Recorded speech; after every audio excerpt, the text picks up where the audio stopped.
Okay, we are streaming. We are live. Welcome to this week's teaching raid on Star Alona. This week is going to be the heroic Abbot raid, and we have a pretty full crew. I need to take a few minutes to get people invited here. Let's have one of my guildies here to help out. Actually, there's supposed to be another person coming along. Hopefully they'll be here shortly. And if you're new to these events, they are something we've been doing weekly on Star Alona through the winter and spring. And this is our 4th year doing them, where we're taking people and teaching them how to do these raids. So these are for people who are brand new to raids, or maybe they run them a few times and they didn't really have a good idea of what was going on, or even sometimes we even get like long-time DDO players that just never got into raiding for some reason, or for whatever reason. So I'm going to take a few minutes to get everybody in here, so you got plenty of time to go grab a drink or have a smoke or something. Alright, I'm going to start inviting folks.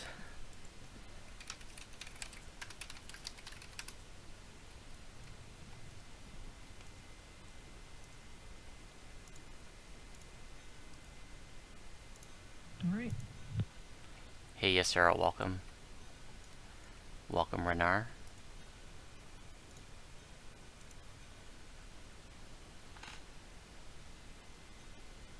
Welcome. Hey, thank you. Yeah.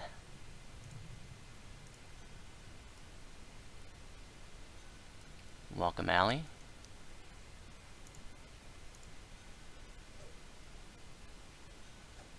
Welcome, Helen. Hey there.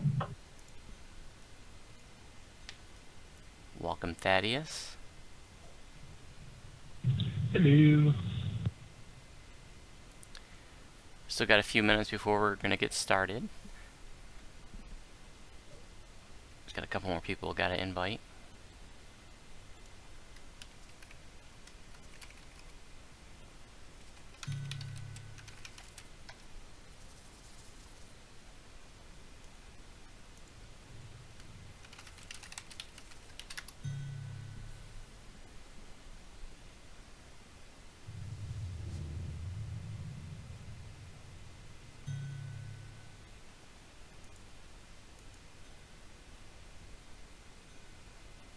Hey, Avada, welcome.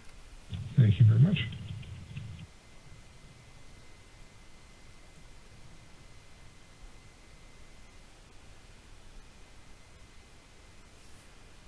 We did have one last-minute cancellation, so that's the 10th spot.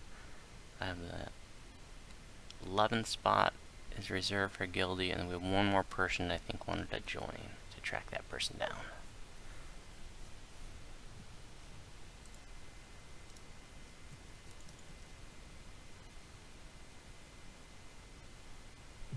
A good friend of mine who is interested is still driving home from work. He knows he's probably going to miss it, but if it turns out we have an empty, I'll mention his name later. All right.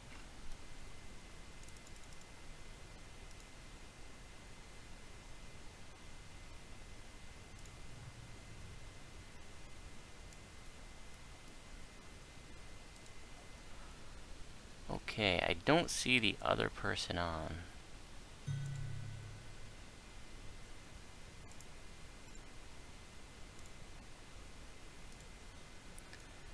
Oh, but my guildie that's gonna help out is here. Hey, dude, you're making me nervous, man. Sorry, yeah. Life wanted a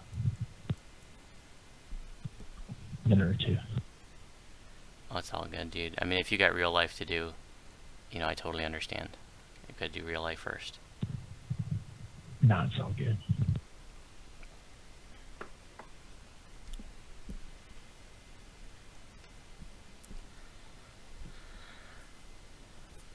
Just want to remind everybody that this event is being live streamed. We are live right now. And I think this is everybody who's going to be joining us for the event. You will need to have curse pots, remove curse pots. So if you don't have those with you, You do have a couple minutes to go get those right now. It's important that you have those for this raid. Is 15 enough, or should we have more? Yeah, 15 is plenty. Generally speaking, you should never let yourself get that low, but for purposes of this raid, 15 will be enough.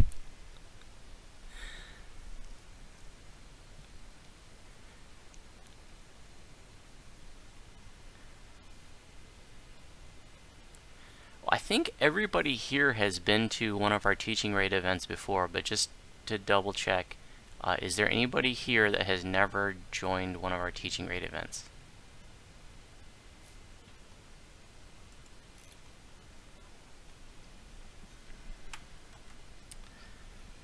You haven't, Ivana? Nope. Well, I know you've joined one of Unless our. you consider Mark of Death. You've joined our regular raids, like our Mark of Death Yes. Fest. So, okay. So the way the teaching raid works is, we're gonna. This event is for people who are, either totally new to raids, to the raid that we're doing, or maybe folks have run it a few times and just didn't.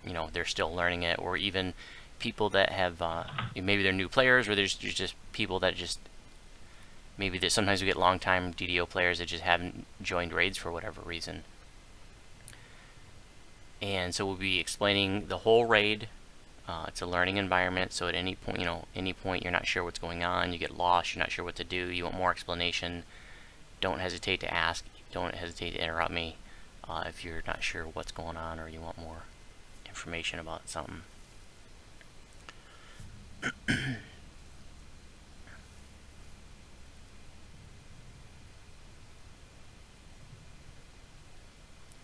And these events are set up to be a learning environment, so we'll be just taking it slow and casual, and just got a couple guildies here, Wooter and Ravan, to help out, to help make sure things go smooth. They're both very experienced with this raid. And we can actually go ahead and start stepping in if you got your curse spots. Make sure that you step into Accursed Ascension, which is the heroic Abbot raid, and not Mark of Death, which is the epic Abbot raid. And you're going to go across the blue bridge just to the edge of the platform. Do not go beyond the very edge of the platform. The raid will start if you go even just into the second set of tiles.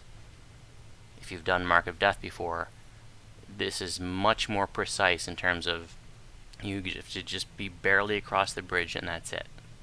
Mark of Death, you can go like practically out into the middle of the zone before you actually start the raid, but here it will start even if you were to just tumble forward. So I'm going to take a moment just to welcome the live streamers again, and then I'll start explaining things. We have 14 people watching now. So welcome everybody who's tuning in to the live stream. Those of you who are just tuning in over the last few minutes, we're doing the Heroic Abbot teaching raid this week. And if you haven't tuned into one of our teaching raids before, this is something we do every Saturday on Sarlona in the winter and spring, and this is our 4th year doing it. My guild, the High Lords of Malkir, have been doing these teaching raids for newer players or people that are new to raiding, and they've been a lot of fun. And so right now it's just me and 2 of my guildies, Wooter and Ravan. Actually, it's a Raven. I call him Ravan just for fun. And then we got 7 people who are new or newer to this raid. And so we're going to be doing something a little bit different. We're not just going to be running an Abbot raid sort of the normal way, if you will. We're actually going to take the entire crew into every single puzzle. So we're all going to go into ice, and then we're all going to go into roids, and then we're all going to go into goggles, so that everybody can learn every puzzle, or at least see it and get some familiarity with it. So what you're going to see tonight is something quite a bit different than probably you've ever seen in Abbot. And I'm curious, any of the people tuning into the live stream, have any of you never run this raid, or maybe you have very little experience in it and you're still learning along with this? I'm just curious to know. And I also want to know, for those of you here in the group, if this is your first time, or if you've run it a few times and you're still learning. I have never done this raid before. Never finished it. I'm not surprised to hear that. Wow, lots of first timers.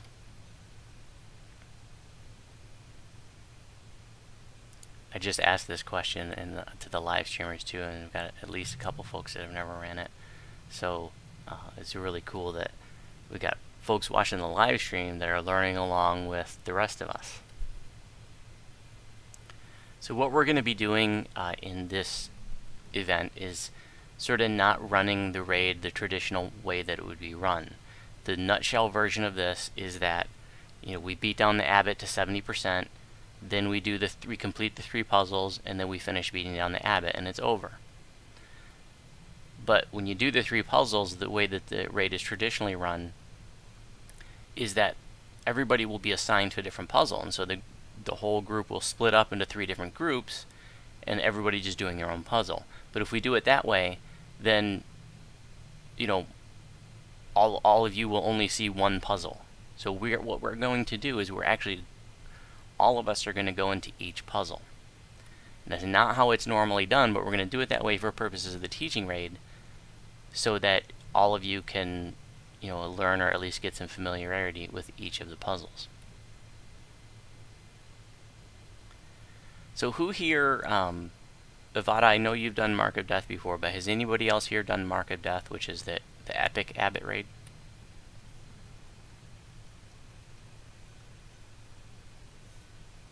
I have not. Okay, so we got at least a few people that have done Mark of Death. So what I want to make very clear is that this is a completely different raid. It looks very similar, but that's pretty much where the similarities end. There are a few similar mechanics. The water, is like that death water, and that's essentially the same, except here, if you die in the water around the platform, your soul stone sinks to the bottom. It doesn't teleport to the center of the platform like Mark of Death. And the water is so deep that you can't even reach people with a raise when they're at the bottom, so it becomes a timing issue to throw people a raise while they're swimming up, and it can become kind of a pain to raise people when they die in the water. So you be very careful not to die in the water, but it's going to happen. So that's one difference. Oh, go ahead, Thaddeus. Is the water like in the Lord of Blades, where you die slowly, or is it instant death? That's a good question. And honestly, I don't know. And the reason why I'm saying that is because it's supposed to kill you slowly. However, it seems anymore that there are certain places that you can jump out into the water to, and it just seems to insta-kill you. And so I have never really figured out if there's any rhyme or reason to that. And I swear, back in the day, it was all just, it would slowly kill you. But it seems like maybe a couple of years ago, something changed, and, especially it seems like off to the left and right sides, with respect to where we're at, it seems like when you jump out into the water there, it just insta-kills you. So, I guess the important takeaway is that it's supposed to kill you slowly, but if you get insta-killed by jumping into the water, don't be surprised. Just out of the water, in other words. Yeah, if you can, there shouldn't ever be a reason to go into the water, although some people will try to do it to escape from the Inferno, but that's kind of how I discovered that, because I, jumped in the water to escape the Inferno, and then I got killed instantly. But when this is all over, we're going to give you guys some opportunity to swim around in the water, because I want you guys to see what that feels like, but not right now. Also, compared to Mark of Death, the platform here is a little bit smaller in Mark of Death. If you notice, there's like an extra ring, if you will. The Mark of Death platform is actually, like, if you look in front of it, there's just a little bit of a step up. And it's starting at that step up, that's the Mark of Death platform. Also, before I forget, if you look, you see there's an altar kind of in the middle in front of us. At that altar, you can upgrade your Silver Flame Talisman and your Emerald Claw Nugget thingy. You can do all of the upgrades right there at that altar, but you can only do it once per instance.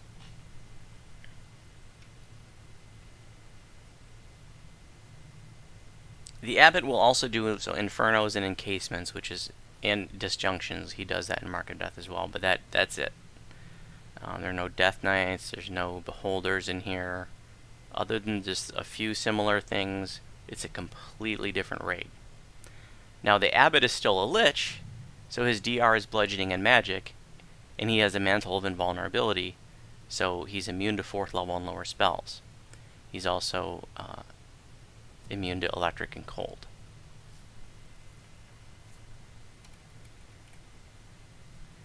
Somebody in the live stream said it just sounds so easy the way that I explained it. When I said the nutshell is, we'll beat the Abbot down to 70%, we'll do 3 puzzles, come back, beat him down, and it's over.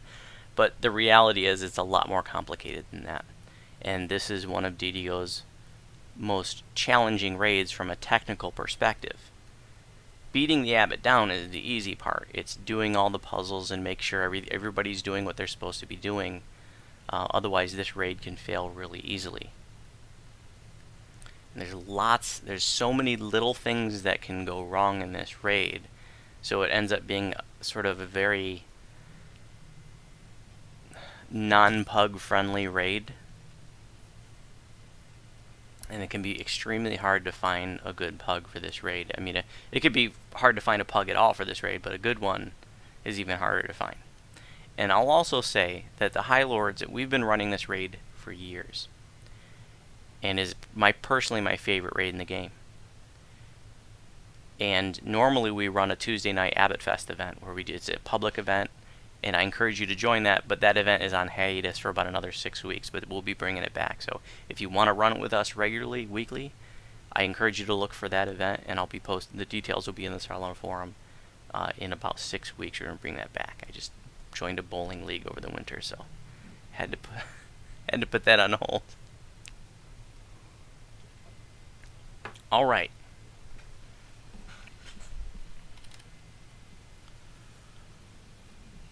So once we step forward, he's immune to electric and cold.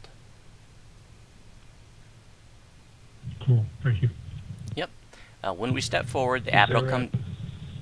What that is? Is there an autofill component? Like if you do something, you don't get booted? No. There's no scenario in which you literally get tossed out of the raid like some raids.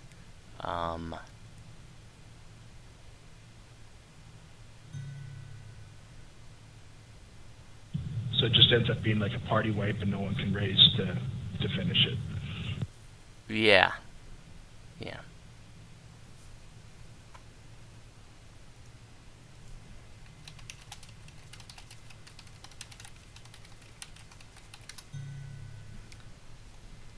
So we're going to, once we step forward, the Abbot will come down from his perch. You'll see he's on the statue.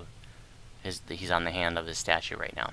And so we'll beat him down to 70% health, and then he's going to disappear, and then 3 D doors will appear on this platform across from us. So that's another difference between this and Mark of Death. In Mark of Death, there's only 1 D door on the platform, and the other 2 are like way out in the water. So here, there's going to be 3 D doors across the platform from us. 1 directly across from us, 1 off to the left, and 1 off to the right. There are 3 puzzles that need to be completed, or objectives if you prefer. They need to be completed in order to complete the raid. And it's the same 3 puzzles every raid, but their locations are sort of random.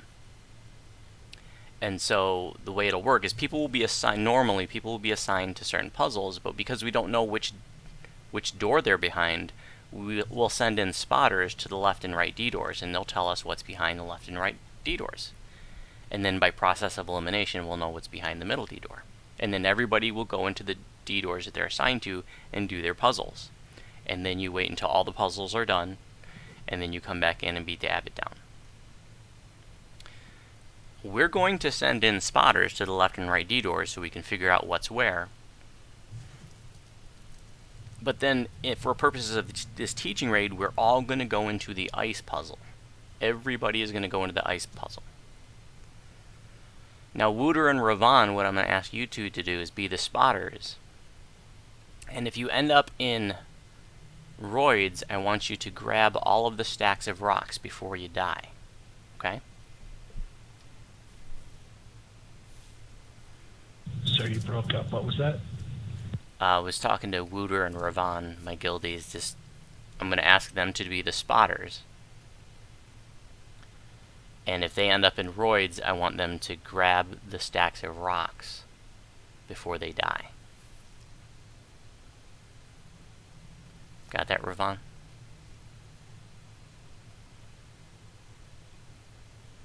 Absolutely. Alright, great. Once we get into each puzzle, I'll explain it. Well, once we get into ice, I'll explain that one. That is going to be the first puzzle that we do. The next puzzle we do after that will be Roids. I'll have to explain that one ahead of time because Roids starts immediately. There's no time to explain. But with ice, once we get in there, there's no sense of urgency. You can just all hang out on that main platform until we get it. We can explain it once we get in there.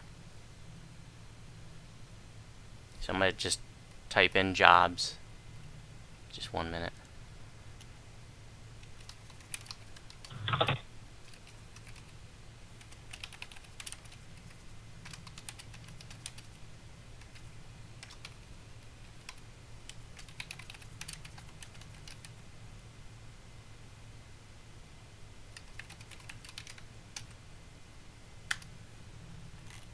That's not normally what a job assignment would look like for Abbot. But, like I said, for purposes of the teaching grade, we're going to be doing things quite a bit differently. So, Wooter's going to spot left and let us know what's behind the left D-door. And Irvan's going to spot right and let us know what's behind the right D-door. And then if they don't end up in ice, I'm going to ask them to die. And then when they die in the puzzles, your soulstone gets sent back here to the main platform. So, like, if the puzzles fail, you don't get to retry if you die. Like, you get sent back right back here if you die in a puzzle. And then I'll raise you guys. Do the rocks? What's that? Do the rocks go with them, or do the rocks drop? They'll go with them. If they pick up the rocks, they'll keep them in their inventory. Is there a shrine to raise, or do you have to have somebody out here to raise you when you lose in a puzzle?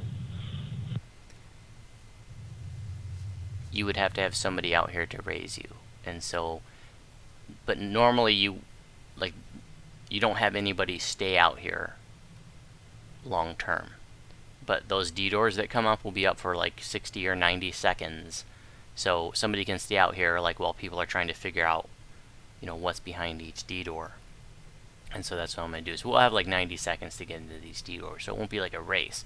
And one of the things I want to make sure that you understand is that these D-doors function like regular D-doors. You have to click on them to actually go through them. So don't just run through them thinking you're automatically going to enter it, and then you fall in the water and die, like I did the first time I did the Abbot raid, and I was really embarrassed about it. It was one of the first times I ever raided with the High Lords, like way back when I was a newbie. I wasn't even in their guild yet. And I just ran through the D-door into the water and died. Why they ever took me in after that is beyond me, but here I am.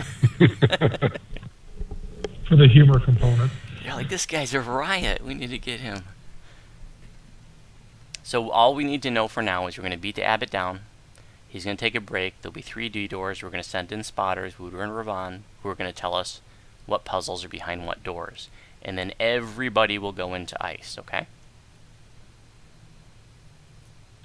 Sorry, one more question. Yeah. Do you usually have a tank, or does he just turn around and what kind of kites? Oh, good question. So he's a caster. You don't really tank casters, and he doesn't actually move around freely. He teleports to specific locations. So he'll just move around the platform. He'll just teleport around the platform. So he just melees will beat on him, and casters will just toss spells at him.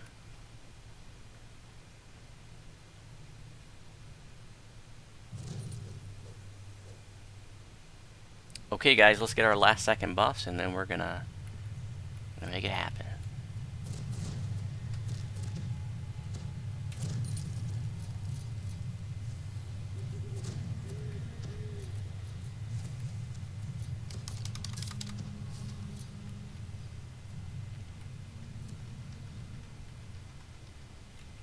Alright, let's do it. Go get some Abbot. When it's time for the spotters to get ready and go, I want everybody off mic except for spotters, please.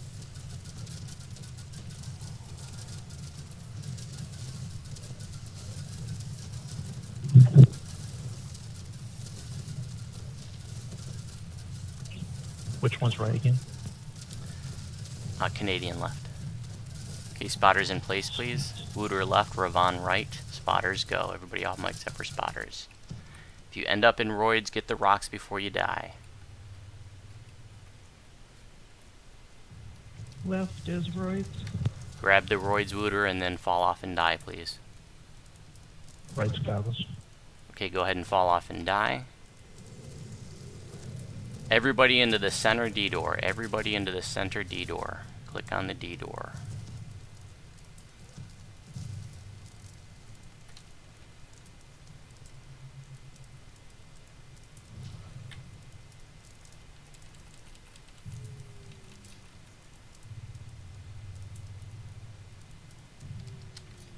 Thank you. Go into the center D door. Alright. Perfect. We're all here in ice. Now, what I'm going to do is I am going to swim across to the other side and get some extra wands for us. So there was 2 wands. I should have pointed them out before I grabbed them, but they were on these little pedestals on the left and right. There was an little ice ball wand. Solid. That thing, there was 1 on each pedestal, and so normally you would send 2 people in here to do the ice puzzle, and each one of them would grab those. And we're going to show you how it works, but there are more of these wands on the other side, and what I want to do right now is I want to go to the other side and get more wands so that everybody can have a wand. So sit tight, don't move, and I'll be back in a minute.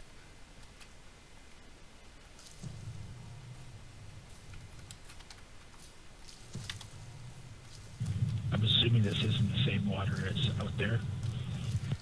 Yeah, it is. No, it is. It doesn't insta-kill you here, though. So if those of you watching the live stream, if you can self-heal through this, it's a piece of cake. And you can swim through it really quick, if you're like, especially if you're like a water elemental and you got, you know, Merfolk's Blessing going.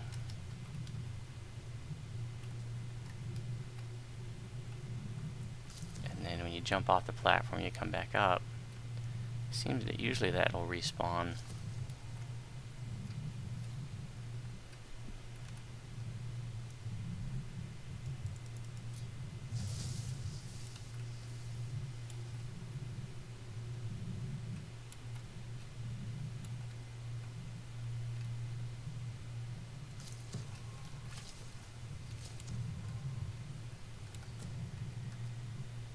Sometimes the wands don't want to respawn right away.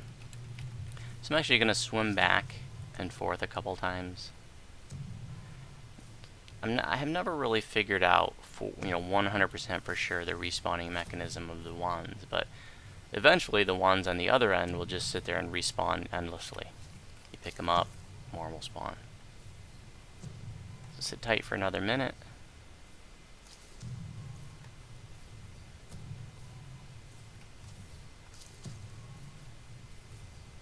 So if you are a good swimmer, you have Merfolk's Blessing, and you can self-heal, you can just do what I'm doing, which is just swim right across it. It's like a kind of a winding river, and by today's standards, we have so many hit points that ticking for 150 damage or something is no big deal if you can heal through it. But back in the day, when people had 300-400 hit points, that was a much bigger deal.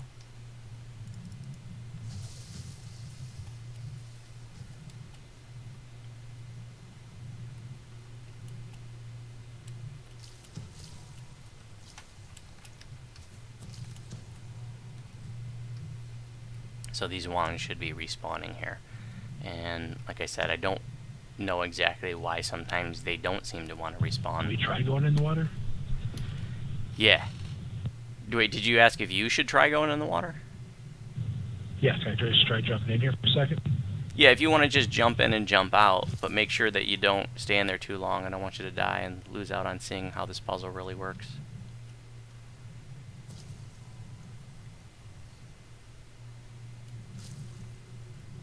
Yeah, sometimes, you know, I've definitely seen this before where it takes a few minutes for them to respawn, so I'm just going to just be patient and hope that they reach that more wands spawn here.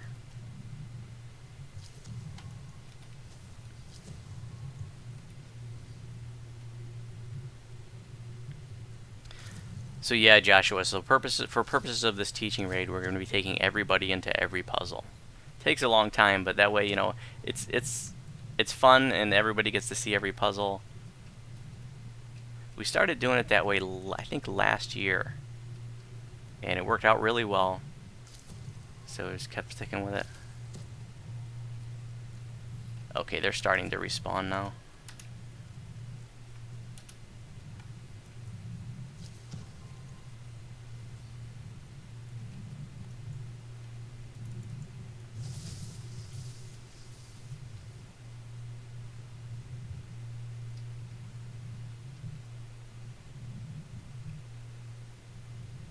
Notice how these wands, for those of you who are watching the live stream and you knew this, these wands have a long cooldown. Oh, So thank you. can't just sit there and spam it. Anyways.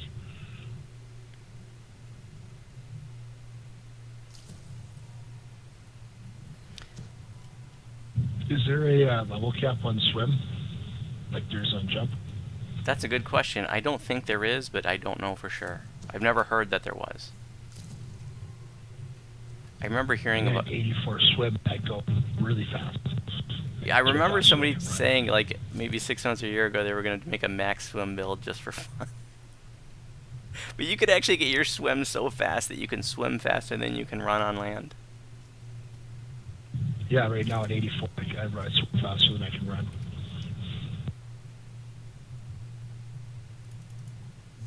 So does the water also damage your spell points? No. Oh no, never mind. I know what happened. I'm going to swim back to you guys one more time, just to try to force these wands to respawn. I got one set to respawn, but then they didn't respawn again after that. He knows you're bull guarding all of them.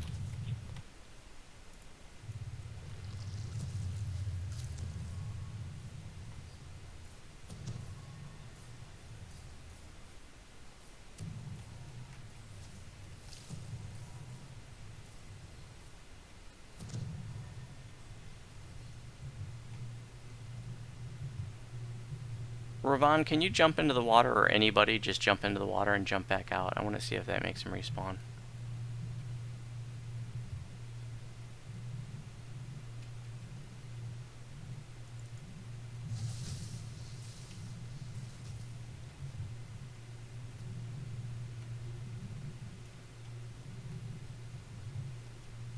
Never had it be quite this temperamental, but we've only done it as a teaching raid this way.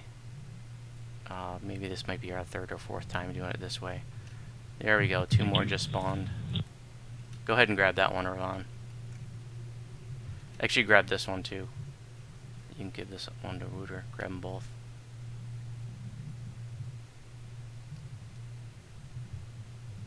So it's the ones that are just further up that respawn and not the ones at the beginning? Correct.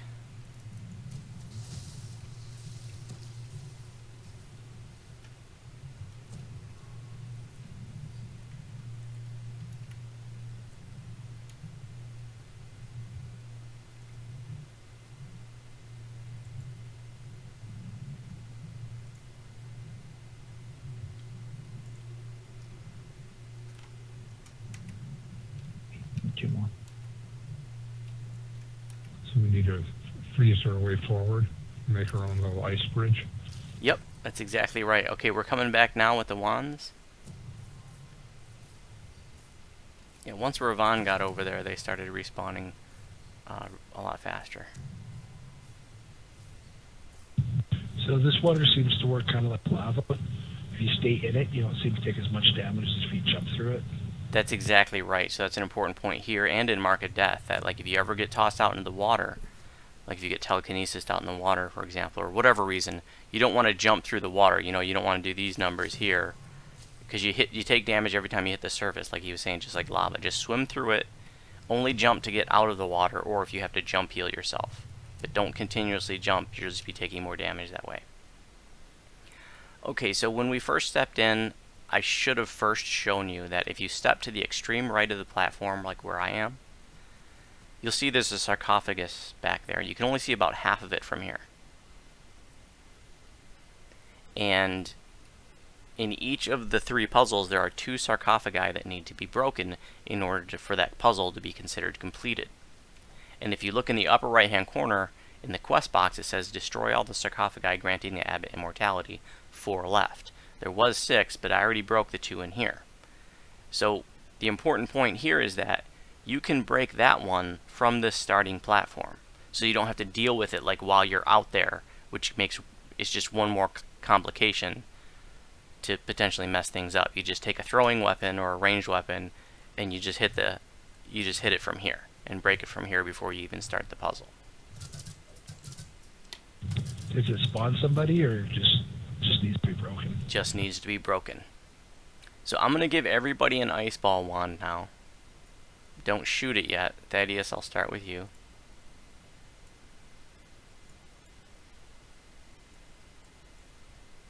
Ravon, if you could give one of yours to Wooter, please.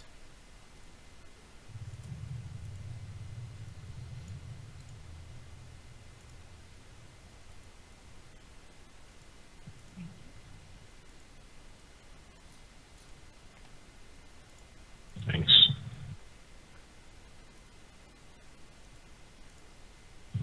I mean, these come out of the puzzle because this looks pretty cool. No. They drop on exit. So for those of you who've done Mark of Death, these wands are actually in Mark of Death too, but nobody uses them because there's a safe spot from the Inferno. That's the only thing that'd be used for, is to avoid the Inferno. There's a safe spot on the main platform. But here we're going to actually be using the wands outside of the puzzle. Okay, everybody should have a wand now. If you don't, say something. Using these wands is a little quirky. Oh, you didn't get one, Yisra? Oh, because you're hiding. I didn't see you.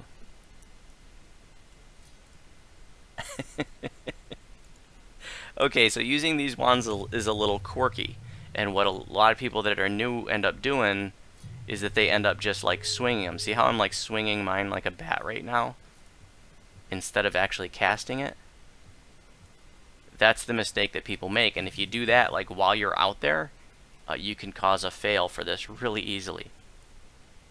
So the way that you use these wands is you first have to equip them, and you want to put it on your hotbar. So go ahead and drag it from your inventory into your hotbar, and then click on it to equip it. And then using your targeting reticle, that will show you where you're going to shoot it, and it shoots a little ice ball island out into the water. And I'll show you. Click it on your hotbar, and it shoots a little ice ball island like that. And this island will last about 10 seconds, which is about the same amount of cooldown time that the wand has. So you can't just keep, yourself, doing it, because the timing is just too tight. So that's why it takes 2 people, and you're basically taking turns leapfrogging over each other's ice ball islands. One person shoots, you both jump. The next person shoots, you both jump. The first person shoots, you both jump, etc., etc., etc., until you get all the way to the end of the river. But what I want all of you to do now is equip your ice ball islands. Just aim out into the water and just take a practice shot. I see some of you were swinging it like a bat. That's why I wanted you to take this practice shot.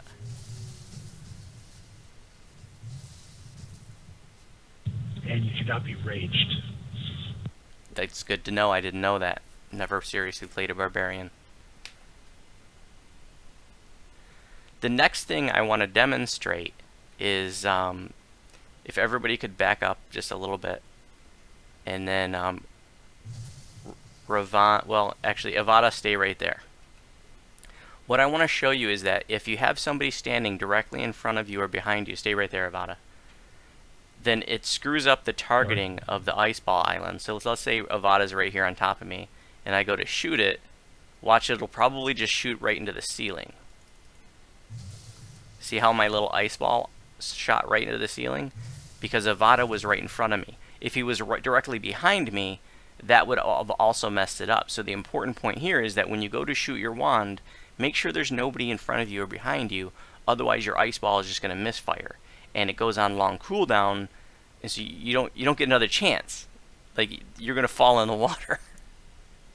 But don't panic if you fall in the water. As you saw, like, you can survive swimming around in this water. Like I said, if you're self-healing tune, you got a good swim, this is a piece of cake to just swim to the other side. A lot of people will just do that today. But I want you guys to see how to do this legitimately too.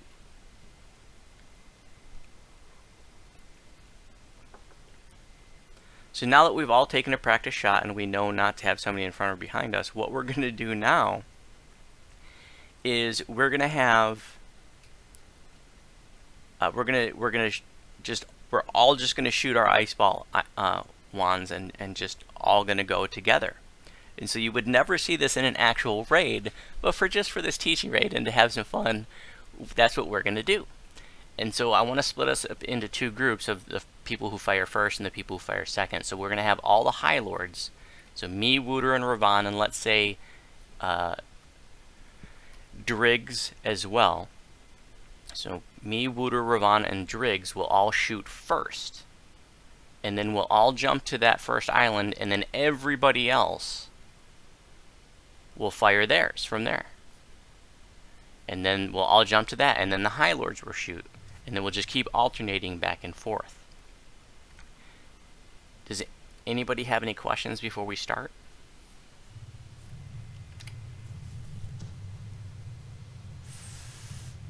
Got it. One more minor, well, I guess it's not necessarily a minor point. Notice that there are dart traps flying back and forth in this river, shooting out of like mouths in the sidewalls. If you get hit by a dart when you're shooting your ice ball wand, that can also make it misfire. So try not to be standing in the path of the dart. Even if the island is like sort of in front of the mouth, you can usually move to like the front or the back of the island, and you can miss the dart. It's pretty easy to miss it. Just make sure you're directly in the path of the dart when you shoot it. Okay, let's get ready to fire. All the High Lords we're gonna fire first. The High Lords group will be High Lords and Driggs. Okay, get ready, guys, and fire. And then everybody jump to those islands, and now all the non-High Lords will shoot theirs.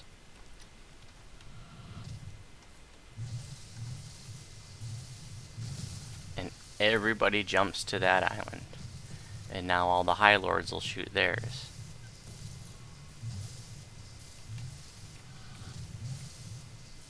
It looks like we had a bunch of misfires here. That's unfortunate.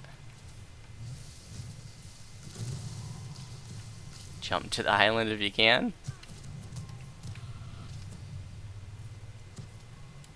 Now everybody else fire. Everybody jump to that. And now the High Lord group fires. And everybody jump to that. And now the non-High Lord group fires and everybody jumps to that. And now the High Lord group fires and everybody jumps to that.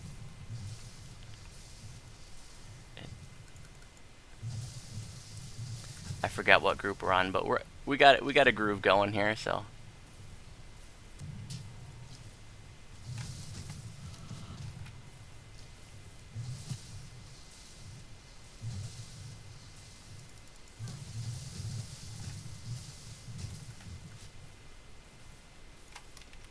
Okay, we have a death. Don't panic.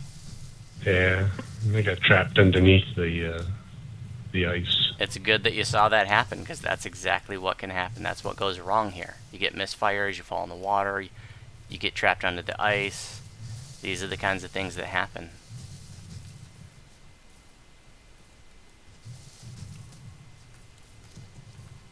It's a little chaotic. Well, actually, it's very chaotic having everybody do this, but that's okay. This way, everybody gets a chance to shoot the ice ball wand. And I think it's hysterical. Last time we did this, we were able to have no deaths, but that's pretty tough to do with so many people like jumping and falling in the water and stuff. Oh, somebody was got the people in front of me. Yeah, that's okay. It'll be much easier to shoot this without having somebody in front of you or behind you when it's just you and another person. Do we pass this? Oh, here's the second sarcophagus. The second sarcophagus is actually right here at the end. Do not click on the portal, please. Just jump to the end platform. Do not click on the portal. Notice that there are 2 pedestals and that there are ice ball wands there. And the second sarcophagus is right over here, right at the end where I'm jumping now. But I already broke it earlier. That's what would spawn that portal. So that's how the ice puzzle works. The dead people are back in the center. Yes, they are. So what we're going to do is, after I explain how to do the Roids puzzle, we're going to go in and we'll raise them up, and then and everything will be just fine. Any questions about how the ice puzzle works? This is the quickest puzzle.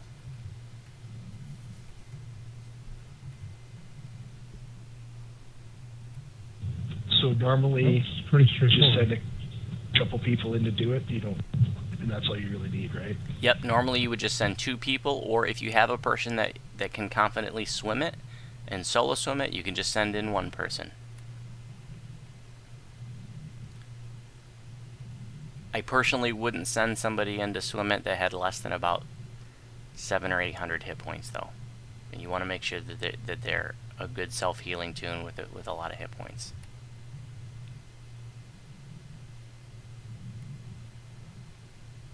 Just, you know, I know I said to break the sarcophagi, but I do want to emphasize that sometimes when people are in a rush, they forget to break that first sarcophagi, and then they get to the end here, and then they have to go back and break it. So it's really important that you remember to break that first one, and you can do it from the starting platform. And then the last one, which is right here, you can just break it from the end platform. Okay. The next puzzle that we're going to show you how to do is Roids, and the Roids puzzle starts as soon as we get in there. So we can't explain it to you while we're in there. I'm going to have to explain it to you now. And the Roids puzzle, which is short for Asteroids, is like a 3-dimensional version of the old Atari game Asteroids. So we're gonna pick up these rocks, which I'm actually going to give you some because we had the spotters pick them up. And we're going to be using these rocks like throwing weapons. We're going to equip them and manually target and throw them just like we would manually target and throw like any kind of throwing weapon, like a throwing dagger, for example. And there's going to be the incoming asteroids, and we're just going to use these rocks to shoot them down. And when we go into the Roids puzzle, we're going to be standing on like a circular platform that's basically like out in space. And the way that it's traditionally done is that you have people you would send 4 people in there. There's 4 stacks of rocks, and they would face the center of the platform, standing at basically the edge of the platform, but not all the way at the edge. You want to be about a half a body length in from the edge of the platform, because if you get hit by an asteroid, it can knock you back or to the side, and if you're standing right at the edge, you can get knocked off, and if you get knocked off, you die.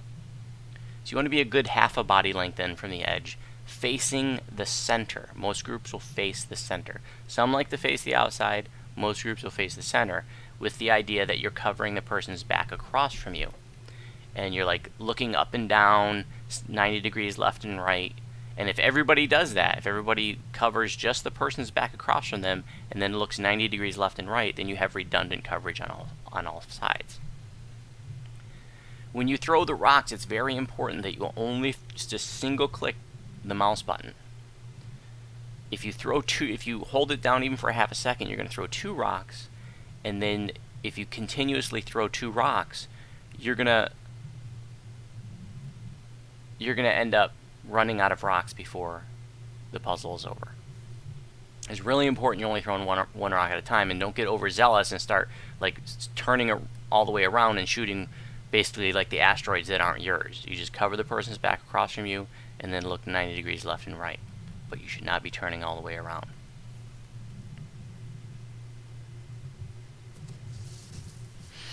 So I'm going to start passing out some rocks. Oops. Actually, Wooter, you have the rocks, right? Yeah. Can you pass those to me, please?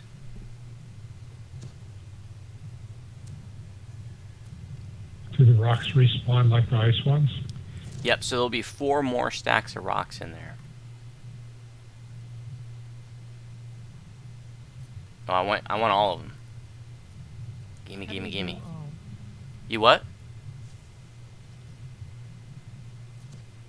Oh, you did pick them all up. Good. Excellent.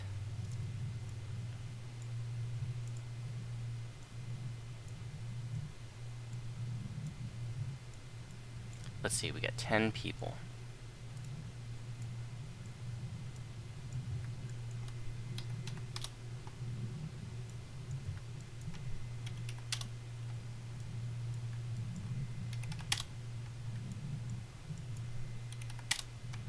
I'm just splitting up these stacks.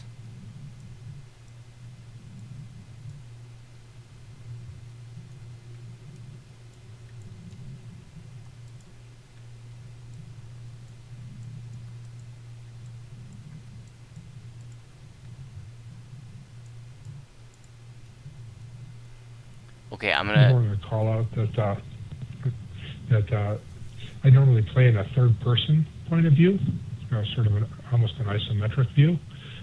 For aiming the ice wands, it was definitely useful to be in first-person mode, sort of like they recommend for swimming. Yep, sometimes people like certain views versus others for certain activities in the game. It's a good point. Some people like to go into first-person view for asteroids, for roids. Okay, I'm gonna start passing these out. We only had 4 stacks of 50, so I had to split them up. I'm gonna get everybody like a 33, 34 stack.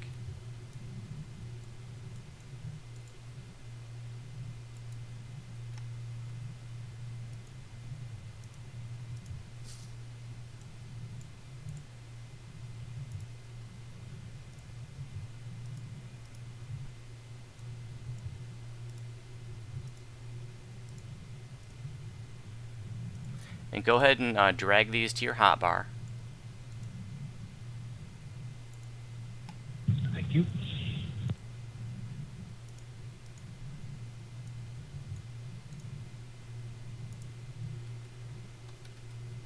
Oh, and Wooter, I'm going to give you a stack as well. Would you like our unexpended launch charges for the rescue effort?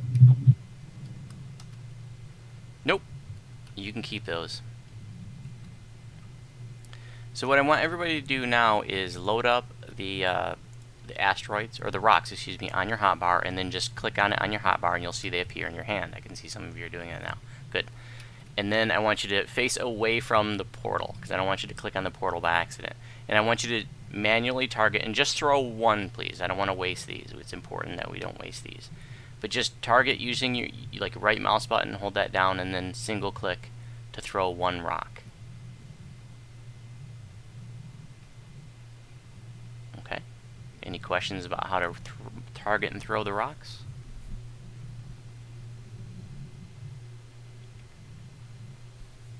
Well, the asteroids, can you auto-target them? No, you cannot select. You cannot target them. You cannot select them.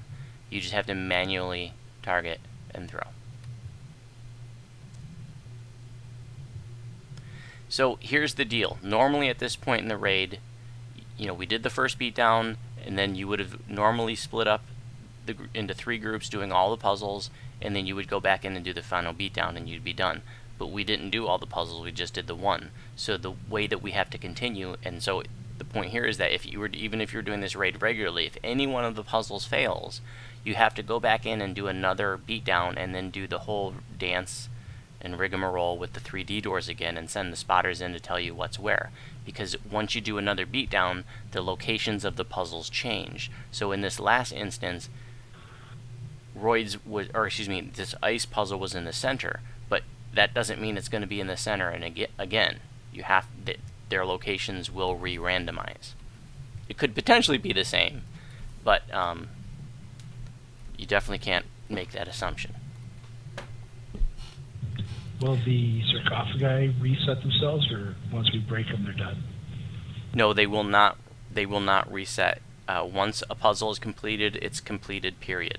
So we wouldn't have to do the ice puzzle again if this were an actual raid. The ice puzzle is done. So what we're gonna do is we're going to go, not yet, but we're going to go back in, we're going to beat the Abbot down. Now we have to beat him down to 30% health, where the first time was only 70. 30% health, then he's going to disappear. We're going to send in spotters, same ones as before, Wooter left, Ravon right, and we're all going to go into Roids. So, Ravon, since you didn't get a stack of rocks, I want you to pick them up when we get into Roids, okay? And then Sure enough. I'll pick up a stack. There'll be 4 fresh stacks of rocks in Roids.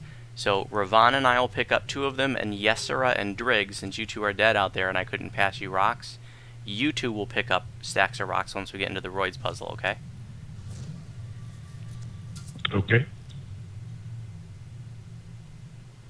Okay, cool. When we go back into this portal, we don't just want to all jump in all willy-nilly, because the Abbot now has some special tricks that he does, and it's important to be aware of. Oh, it looks like somebody went in. Oh, no, they didn't. It's important to be aware of his special tricks. Actually, now I think about it, I'm not sure that he does those until after all the puzzles are done. Do you happen to know, Ravon or Wooter?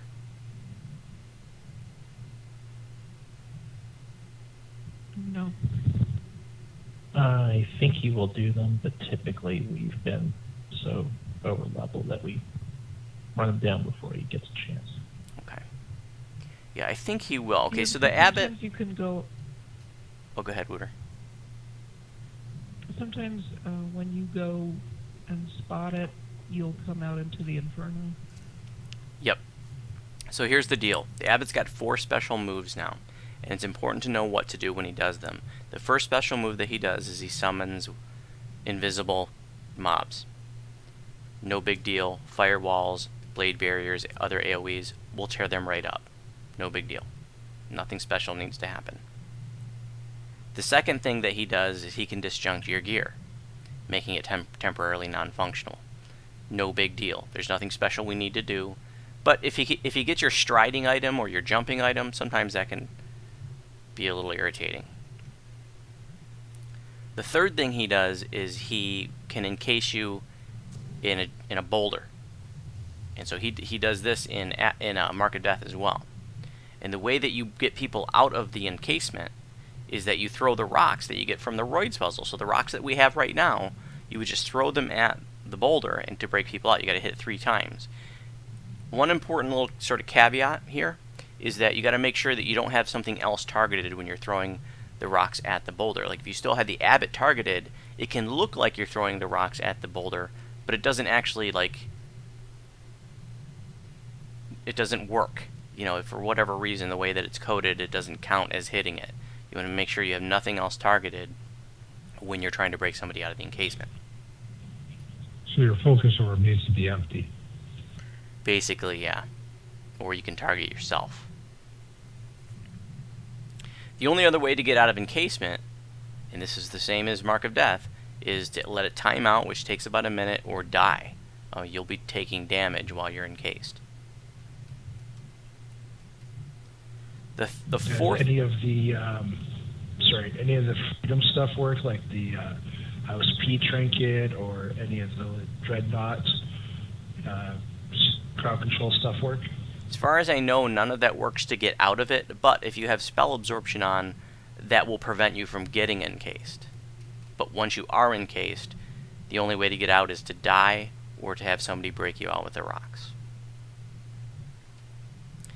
The fourth special move that he has, and this is clutch, this is where disorganized groups are going to fail a lot of times, is that he does the Inferno. And he says, I call upon the Inferno. Every time he does one of his special moves, he says something over his head. He'll say, I call upon the Inferno, and he'll be shrouded in flames, and then a few seconds later, the entire platform will go up like a giant firewall.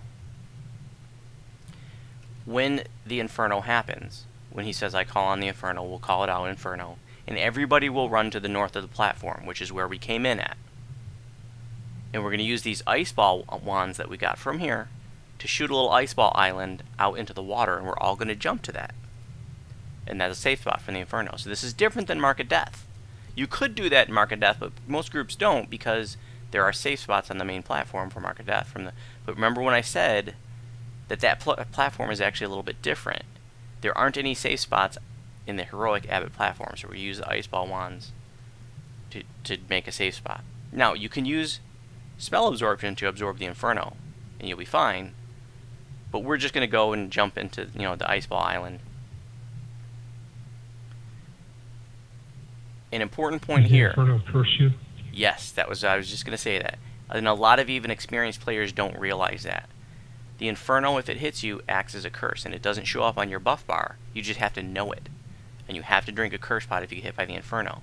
And if you don't, you're going to continue to take spell point and hit point damage until you're dead.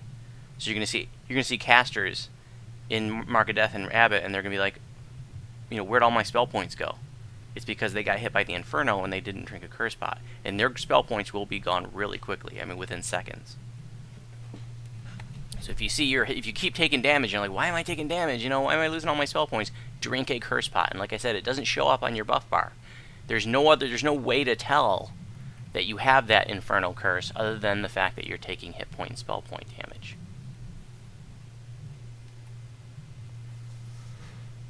That's a good point, Avada. If you have Petrification immunity, you will not get encased. So if you have your Divine Crusader tier 5 Heavenly Presence, and maybe even the Ultimatum Shield from I think that's from Defiler of the Just, that has Petrification immunity. So if you have Petrification immunity, you will not get encased. Thank you for pointing that out. It's a nice little caveat. In fact, that is how people will solo this raid. This raid is technically soloable, although it requires a lot of luck. That's how people are doing it, because they have Petrification immunity. That's one part of it, I should say. Yeah, I was reading the wiki earlier today. In the asteroid room, we can't heal ourselves or be healed. That is correct, and thank you for bringing it up. That is a very important point. If you get hit by the asteroids, you will take damage. You cannot cast spells. At least you can't heal yourself in there. You can use Cocoon to benefit from the temporary hit points, and also if you're a Warlock and you have the temporary hit point aura going, you can benefit from that, but you cannot heal yourself in Roid, so it's really important that you don't get hit a bunch of times. By today's standards, it's not that big of an issue usually, because most tunes have a lot of hit points, but back in the day when people had 200, 300, 400 hit points, man, the group got hit by 3 asteroids, that was it. You were 3 and done pretty much. Heroic first-timers at level, tough. Big time. Thank you for bringing it up. That's a very important point. So, because the Abbot has these special moves, these special abilities, you don't want to just jump in all at once.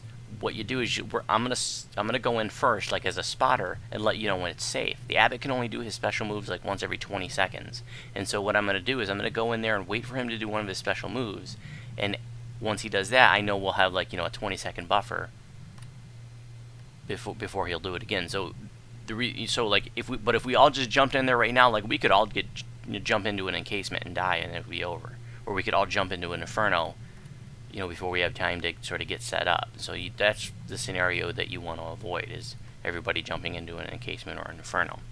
So I'm going to jump in now, unless there are any other questions about Roids. With the Ice Island and the Inferno, is there specific people casting it, or are we all going to cast the whole island? I'll go ahead and cast it. It's a really good idea. In fact, most groups won't have somebody designated to that. They'll just say, whoever has the ice ball. I like to designate a person, because, and actually have them just sit there at the north end of the platform, period. And that's all they do. We don't need your DPS. Just cast an ice ball island when we need you to. We have plenty of DPS. This is a level 19 raid. But the Inferno traditionally caused so many problems that I would just like to, park some person there. But honestly, when we do this as a guild raid, we don't even do the ice ball islands anymore. Because I tell my guys, I want them to know what to do when something goes wrong. So I want you to learn how to survive the Inferno. But I want you guys to see the mechanics of what to do, but I'm also going to make sure that you guys experience the Inferno as well, because you've probably heard me say before, at least for those of you who have attended TG raids before, I want you to see what happens when things go wrong too, because it's important to know not only what to do in these raids, but what to do when things go wrong.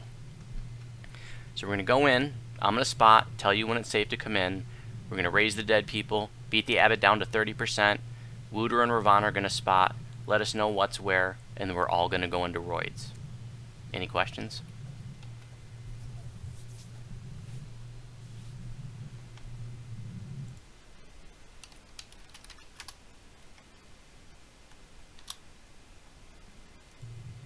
Okay. Sit tight, don't move yet. I'm going to go in. I should have put on my spell absorption before I went in, but I didn't. Don't come in yet. I'm just waiting for him to do his special moves is all.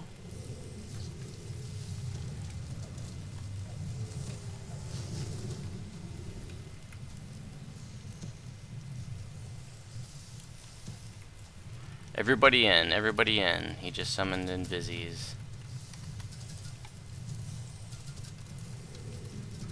Okay, I want you to just slowly DPS the Abbot. I don't want us to race to DPS him, because I want you guys to see what it's like out here. I want him to do his special moves. I want him to do encasements. I'm encased. I want him to do Inferno, etc. So just slowly DPS him. So see, Avada's encased. I want everybody to see what that looks like. See, he's kind of like in the middle, in the south. He's like a pile of rocks. If you have Inferno, everybody run to the north. Everybody run to the north where we came in at. Jump on this ice ball island. And so Avada got a worst case scenario. He got stuck in the encasement right before the Inferno. There was nothing anybody could do. Well, I suppose if I had been a little bit quicker. So see how the ice ball island only lasts 10 seconds, so you gotta know when to jump back up. I should have said that, but I wanted you to see that anyways. So an important point is that you can jump back up into the end of the Inferno and you'll be fine. You just can't be in the Inferno when it starts. If you died, you probably dropped your rocks. There's a stack of 30 boulders here, so if you dropped your rocks, pick those up.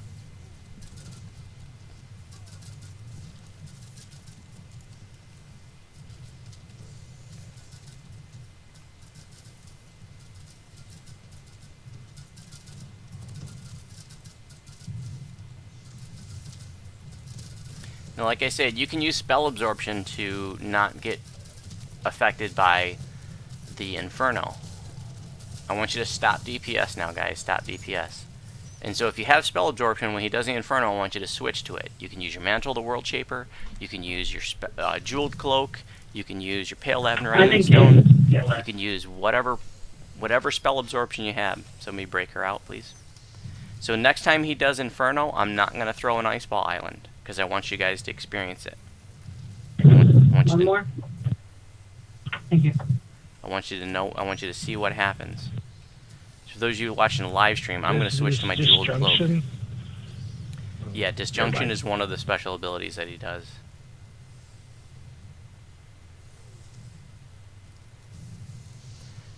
So what's cool is if you got, you know, this raid can be done shorthanded. Okay, so if you got it's the Inferno, so just I want everybody to experience it. Put on your spell absorption if you have it. If not, you're gonna die, and that's okay. We'll raise you. No big deal. Don't panic. See, if you're watching a live stream, I see I'm okay. Also, remove the curse. Yeah, you do not take on the curse. I survived. If you have spell absorption on, you do not take on the curse. I know. He managed to hit me badly anyways. Close, but no cigar. Healing Spring and hit points can make it through this Inferno. Remember, if you get hit by the Inferno, drink a curse pot. Okay, let's go ahead. He drained my Jewel Cloak with one Inferno, and then I started taking damage from it. Yep. He can drain it really quick. Somebody's encased in the center. Go ahead and DPS the Abbot down. Remember, Wooder's going to spot left, Ravon right, and we're all going to go into Roids.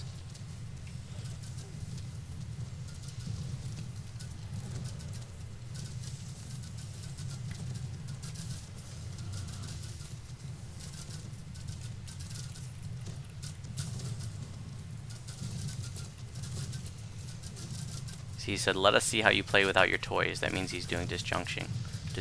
Everybody off mic except for spotters, please. Ravon right, Wooder left.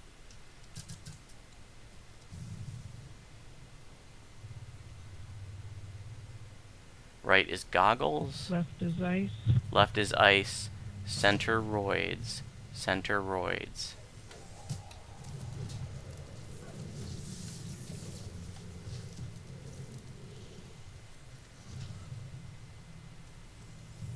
Okay, we're gonna have to go in, Wooder. This is a little time sensitive, so I have to go in without you. If I didn't give you a stack of rocks, go ahead and pick up these rocks here.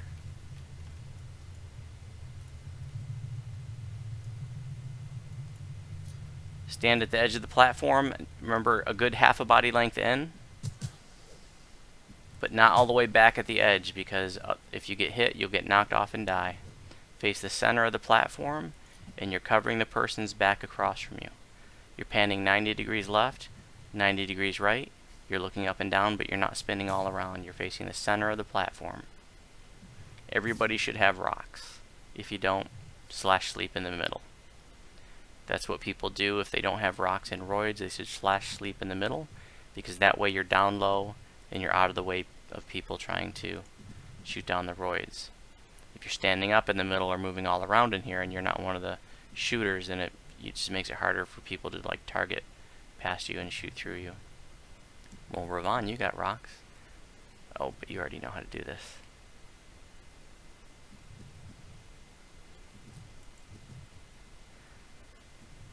Okay, we got hit by an asteroid really early on, so you saw what that was like. And it's about 2 minutes of this. Remember to be very careful to not throw 2 rocks at a time. You don't want to run out of rocks before this puzzle is over. So they won't respawn during this challenge part? The rocks won't respawn not until it's over. Then a couple stacks will spawn so that you can use them to break people out of encasement. Right, so you get 4 stacks of 50, and you usually assign 4 people in here to do it. And that's all you got. So people that get a little too overzealous and start throwing multiple rocks all the time or trying to hit everybody else's roids, they're going to run out of rocks, and when people run out of rocks, it becomes problematic.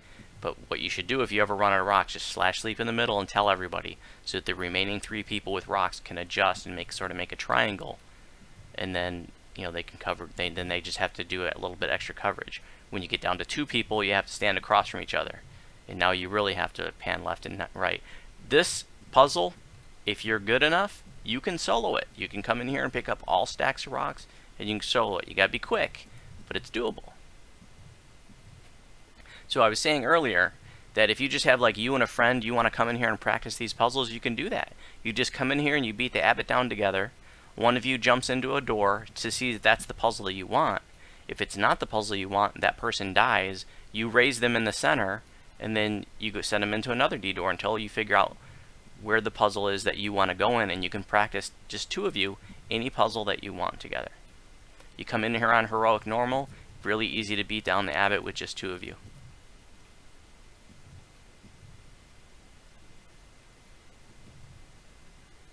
And the raid can be done with 2 people. You got to make sure you're good enough to be able to do this puzzle roids with 2, which is totally doable. You just got to be quick. And then if you only need 1 person for ice and goggles, you just need 2 people. All right, we're done. Notice that 2 sarcophagi appeared. We break those. When you break both sarcophagi, that's what makes the puzzle be considered complete. Do not click on the portal. It's very easy to click on the portal accidentally. Notice that 2 more stacks of boulders appeared. We can just go ahead and pick those up. So that is ice and roids, and now we're going to move on to the dreaded goggles puzzle, which is somebody in the live stream earlier said that that was terrifying to them. The goggles puzzle is a puzzle that very few people in the game actually know how to do. Or if they do, most people want nothing to do with it. But we're going to show you how it works. And I think it's a heck of a lot of fun. Oh boy. We can explain how it works once we get in there. One second. Is there a shrine at all in here?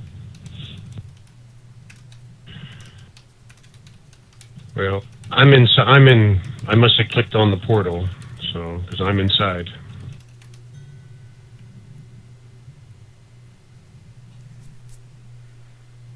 Alright. Yeah, you clicked on the portal by accident. It's okay. No big deal. So what we're going to do is we're going to just try to stay alive. If you die, no, don't worry about it. We'll just raise you when we get in there.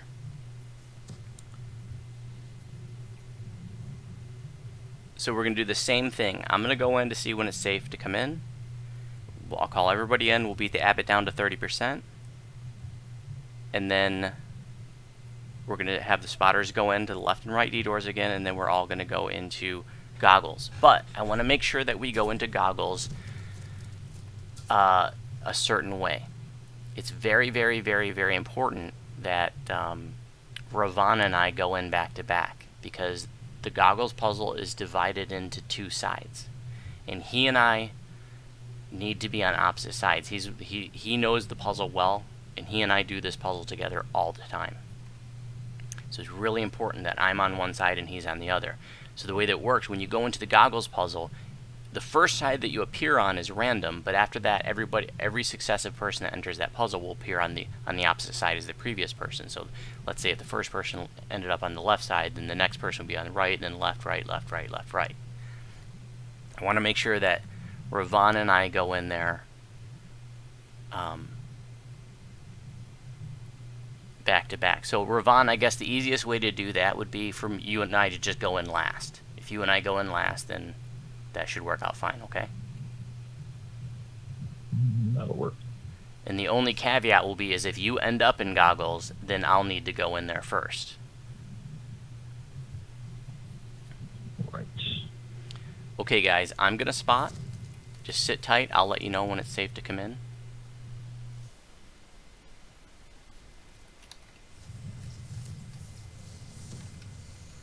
Abbot's not doing anything yet. Do not come in yet.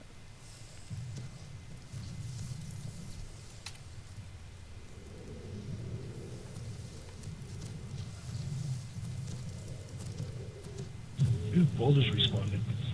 Encased. Everybody in. Everybody in. Yeah, the boulders will respawn there after a time. Everybody in. And somebody break me out of here, please. Thank you. Okay, just beat down the Abbot until he gets to 30% health. Remember, if there's an Inferno, we're going to run to the north. We're all going to go into goggles, but I don't want anybody to go into goggles until I say so.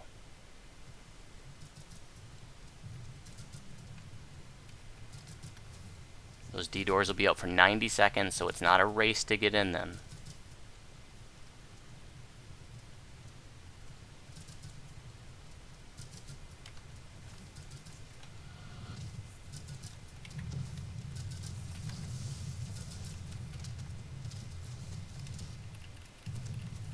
Okay, Wooter left, or yeah, Wooter left, Ravon right.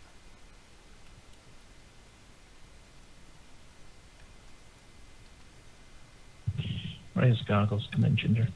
Okay, nobody go in yet, please. Wooter, go ahead and die.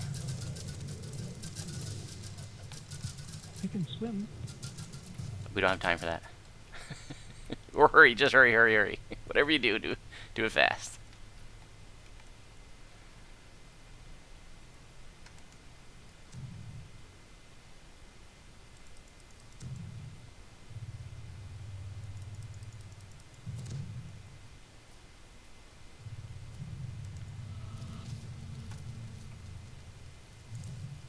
Actually, you said you could swim. Alright. I'm going to go into goggles. Now everybody go ahead and go into goggles. Everybody into goggles. Right D door. Everybody into the right D door.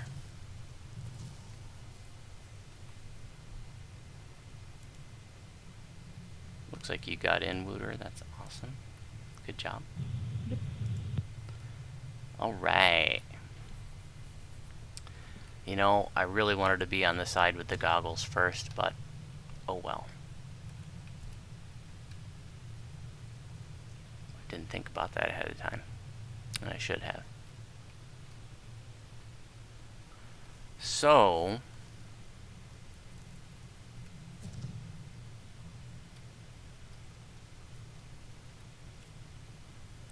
here's how this is going to work, or here's how this works.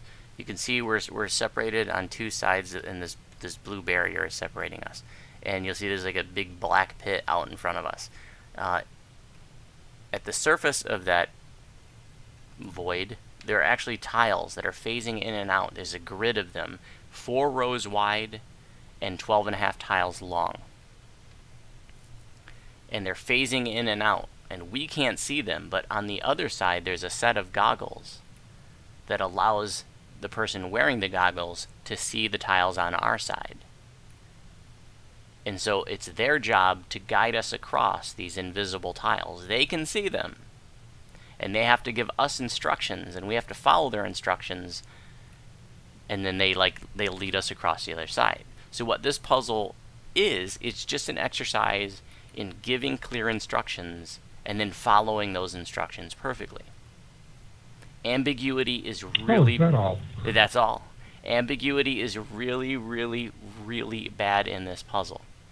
If you're not giving clear instructions, if your runner's not sure what they're supposed to do, if something's vague, that's really bad, because these are, the tiles are only phased in for like 10 seconds and they phase out and you could fall and die. So you got to make sure that you guys are communicating perfectly, that everybody understands exactly what is to be done. And so if anybody's ever not sure, you got to make sure to, ask, okay, when I say go, you're going to do this, this, and this, or whatever the case may be. And so the most common method that people do this puzzle legitimately is called the mirror method. And it's, you can see the people, like the people that are on my side, you can see the people on the other side in that hall there between the blue barriers. And so, like, the person with the goggles is there, looking at the tiles right now, studying the pattern and determining where there's a safe spot to get us across. And the way the mirror method works is that I would face the goggler and move when he moves and stop when he stops. And I'm just mirroring his movements the whole way across. And he's talking to me while we're doing this too, and he's going to let me know what the plan is, so I have a general idea. But the mirror method is just like move with them, stop with them, etc. Now, Do you have to jump or just walk? you can just walk. It's jumping is an advanced technique. It actually is preferable to jump as you're moving, because if you're jumping and you're in the air, you can't fall while you're in the air, and sometimes that can literally buy you, that half second of extra hang time can buy you enough time to get to the next tile, for example. Most of the time it's not necessary, but if there's even the tiniest bit of lag, sometimes things, the timing can become an issue. And so, like I said, if you're in the air, you can't fall. So I actually do like to jump when I'm doing it. But jumping is just one more thing to do, so when people are learning this puzzle, asking them to do one more thing can often just be confusing. So most of you can just run along when we're trying this out. So first I want to show you how to tell what row you're in. There are sort of markers that people will use. Now, if you come up here where I am, I want you to see that this V-shaped wedge, this is solid. It looks like you'd fall through, but you don't. You can see I'm standing out here in the middle of it. Now, the beginning of it, right about where I am right here, this is about the middle of row 1. This is like if your goggler says row 1, this is where you want to be. If your goggler says row 2, you want to be back here at this crease in the floor. You see there's a crease in the floor right here. Is that my video, Wooter? Or is that the video we did together? Yes. So the video she linked is a video of me teaching Wooter, I think, and another guildie how to do this. And so the neat thing about that video is I'm describing it while I'm wearing the goggles, and you can sort of see what I'm doing. You're all going to get a chance to see what it looks like with the goggles on, but for those of you on my side, we won't be able to get to see that until we get across. So the people on my side are going to be led across first, and then there's a different set of goggles at the end of this side that we'll be able to see their side, and then we get to lead them across. So they lead us across, and then we lead them across. And so if you're leading somebody across you don't like, you just drop them.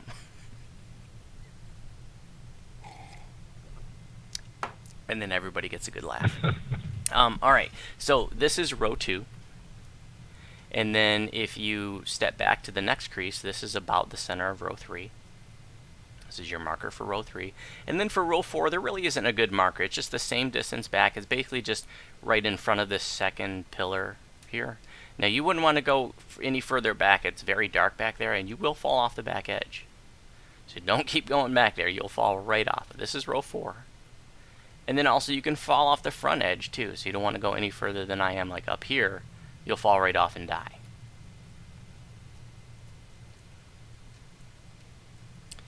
The next thing that I want to show you how to do, and I want everybody in this zone to practice this, to do what I'm going to show you how to do next, and that is to get your location.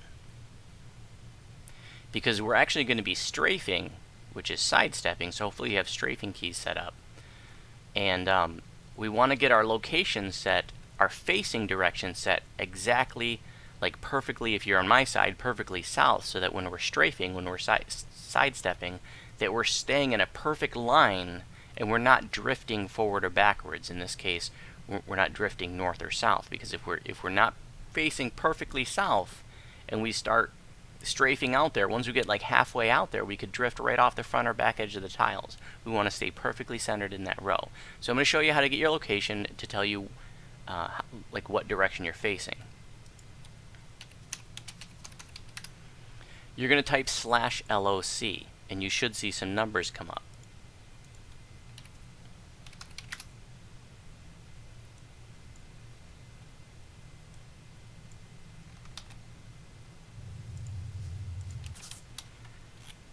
You should see some numbers come up that look like that. And that's actually your location in the DDO game world. So if you ever were to report a stuck spot and they say, what's your location, that's what they're wanting to know. And if you ever were to tell a developer those numbers, they would know exactly where you are in DDO. But the only number we care about is the H number, the very last number. And you see in my example, mine says H177.2. And that H number is the direction that you're facing, and it works like a circle, like 360 degrees. So I'm facing 177.2 degrees right now. And to face perfectly south, it's actually 180 degrees, 180.0. So if you're on my side, that's your target number. You want to face perfectly south, just adjust yourself ever so slightly, and type in /loc until you get 180.0. And if you're not seeing those numbers, it might be because they show up as standard. So if you don't have standard set to incoming messages on whatever chat box you're using, just try tabbing over to the general tab and you should see the numbers. If you're on the other side, the magic number you want is 0, and if your H number is 0, it will not even be listed. It will not say H0, the H number won't even be there. So I want everybody just to sort of practice getting their location for a minute and to try to adjust it to get it perfectly to 180.0 if you're on my side, and perfectly 0 so it would be non-existent on the other side.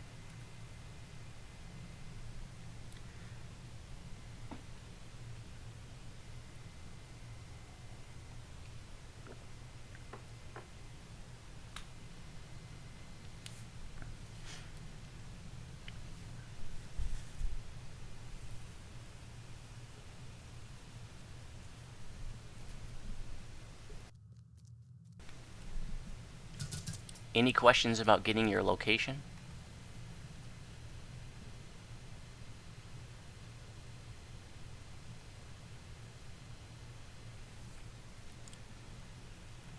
One thing about this puzzle, and like I told you, we've been doing this raid in High Lords for years. It is my favorite raid. I love this raid. And I didn't know this for years. And that is that every single time you do the roids puzzle, or the goggles puzzle, the pattern is exactly the same on both sides. All the tiles are phasing in and out at the same pattern. What changes is the number and location of blue tiles.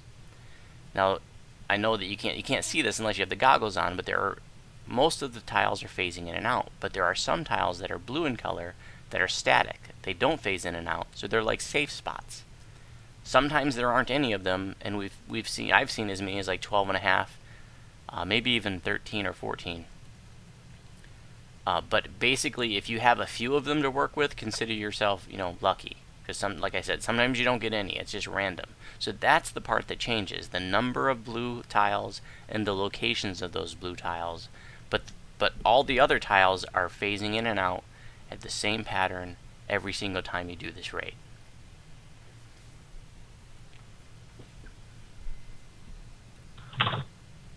How does it look, Ravan? Is it a good one for teaching? Someone must have picked up the goggles when I DC'd. I do not have them. Oh, okay. So the goggles appeared as a purple bag on the floor, like a collectibles, like a treasure bag. So somebody should have like alpha or beta phase goggles in your inventory. Pass them to Ravan, please.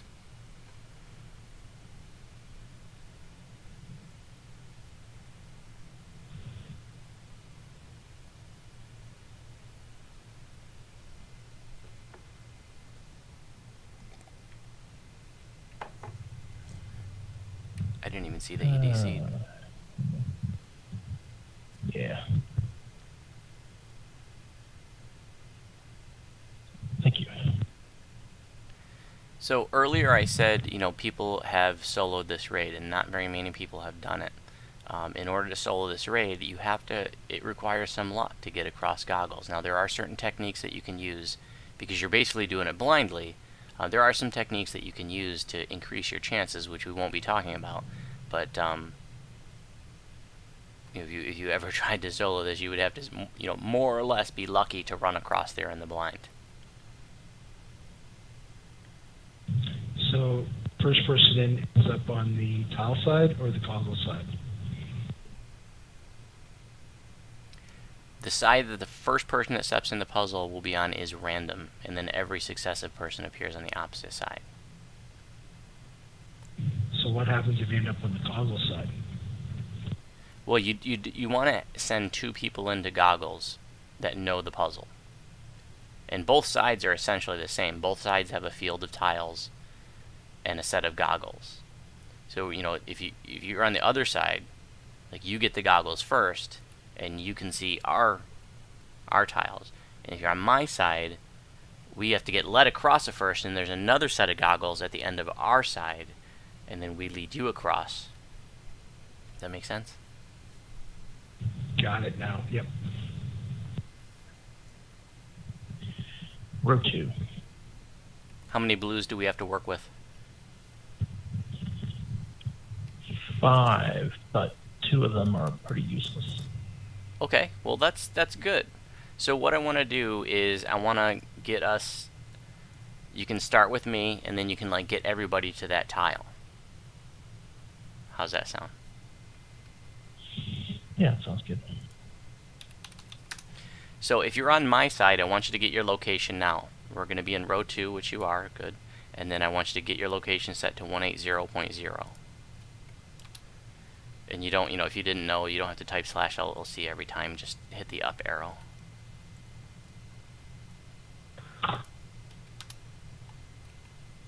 And once you're at 180.0, you don't want to rotate anymore. You only want to strafe. You only want to sidestep. Okay, Ravan, what's the first one? What's the first move? It's going to be 5 to me. Just a straight 5 to me. Okay. I want everybody on my side to stay right here. Do not move. I'm going to make the first move. Everybody else stays right here. Everybody on the other side, you can stay where you're at, but I don't want you to move. Because I just don't want to get confused about where I'm supposed to move to. If you're watching the live stream, one of the things you can do is you can watch the map and you can highlight the person, your gogglers,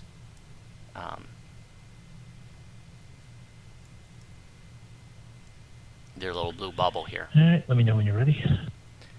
So I know that that's my goggler, not to get confused with the other people over there.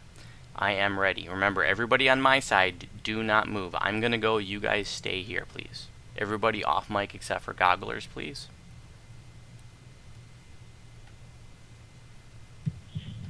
They're phasing out.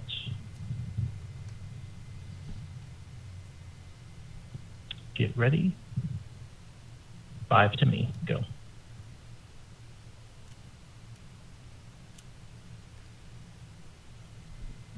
All right, you're on the blue.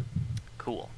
So what we did is sort of a modified mirror method. Earlier I described how I would move with the person, but in this case you can sort of do a modification of that when it's just a single move. In other words, he was taking me one straight shot to a blue tile. It's easiest to just park them where I need to move to. Like they're like my anchor, and all I need to know is that when they say go, then I just keep moving until I'm perfectly lined up with them.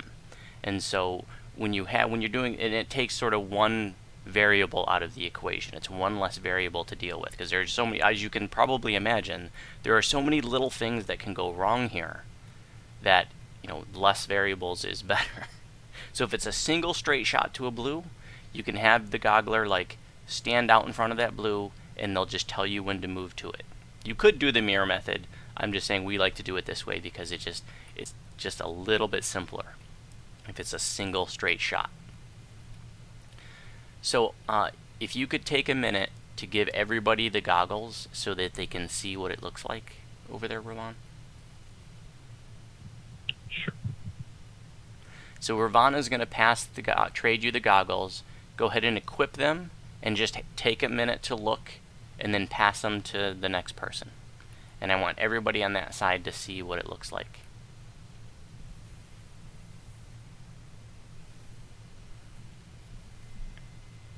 So, What are the red squares? what? What are the red squares, please? Oh, they turn red as they're phasing out. So if you see a red tile, it's about to disappear. So for those watching the live stream, and for those of you here, when you're first learning goggles, it is absolutely nerve-wracking and terrifying. Isn't that right, Wooter? Maybe a little. I just went through this with her like a month or two ago. It's absolutely terrifying. You know, it's like you're out here in the middle of nothing and you have to absolutely trust your gogglers, and it's just this really weird feeling that you're out here and you can't see anything. If you're just watching the live stream, like you can see, like there's nothing here and it's a little freaky.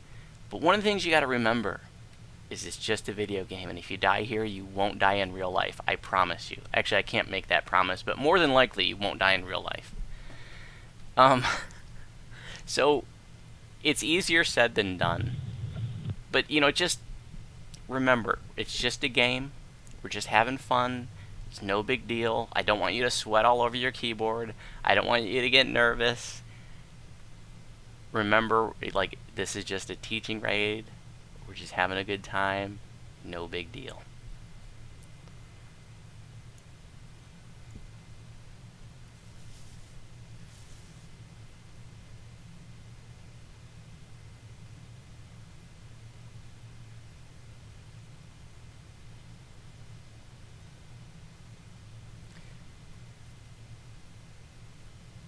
Is there anybody on that side that hasn't looked at the goggles yet? Looked through the goggles yet?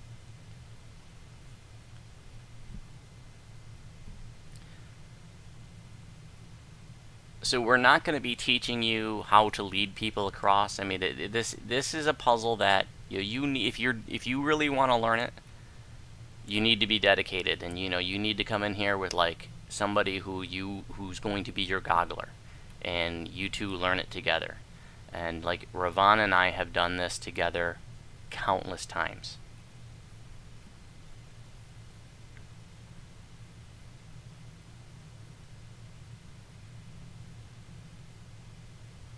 And I'm going to make this offer to you, to everybody in here and everybody watching the live stream. If you ever want a private goggles lesson, I will be happy to come in here with you one-on-one, and we can practice this. Like if I'm not busy, I'll be happy to come in here with you. I love doing this. I'm a big dork like that. Like I said, this is my favorite raid, and I love doing goggles, so I'd be happy to come in here, just me and you. Or you can watch that video that Wooter linked a little while ago, so you can sort of see how it's working as I'm talking through it. It can be sort of neat and funny to watch things from the other perspective with the person that has the goggles on.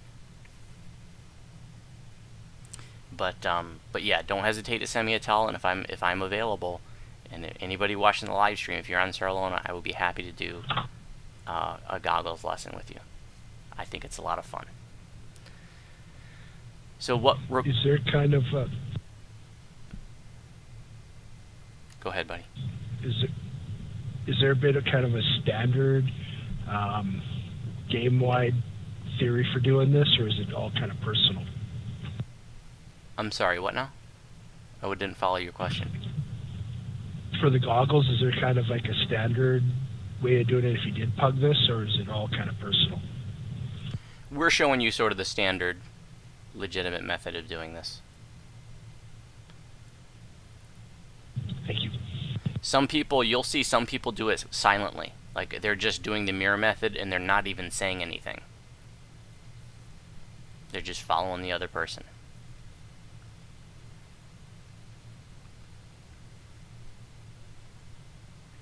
What Ravana is going to do next is he's going to lead you one at a time. He's going to tell you guys to go, and all you're going to do is strafe over to me one at a time. So, Ravon, I'm going to let you do that.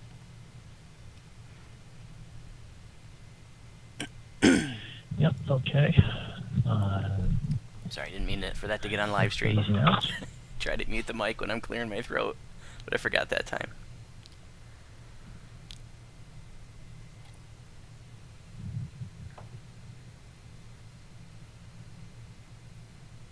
So what he's going to do is one at a time so that they can practice this.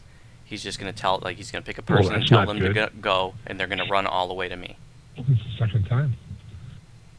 And what we're going to do is we're going to get that whole group to my location. The bag is here. So to be clear, for those of you watching the live stream, I'm standing on a blue tile, which we can't see it, but the person with the goggles can. And a blue tile is static; it doesn't phase in and out. So I can stand here ad infinitum.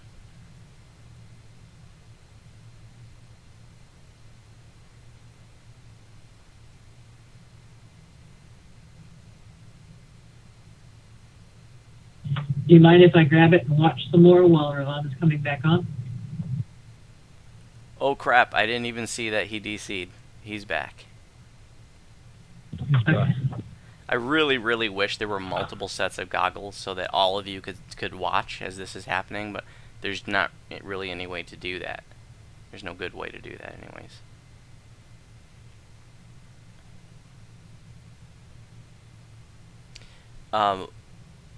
Arshoff MJ, the hanging method hasn't worked for years.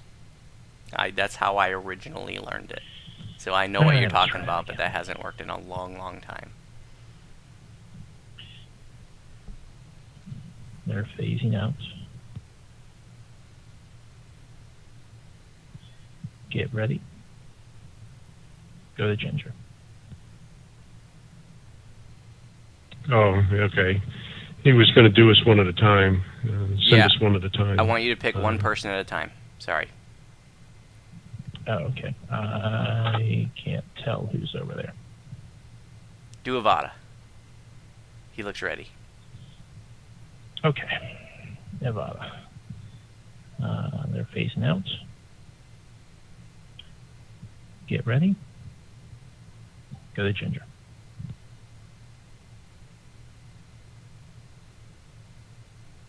Good job. All right, good. Thank you. All right, I guess Ysira.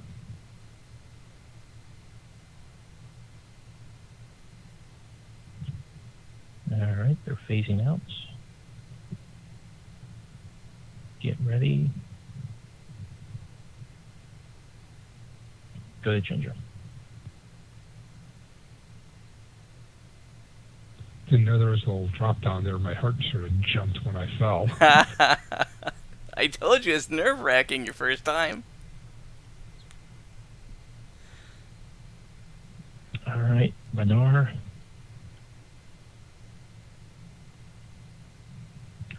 They're phasing out. Get ready. Go to Ginger.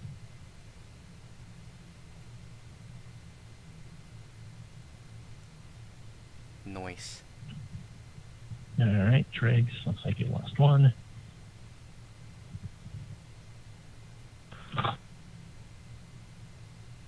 They're phasing out.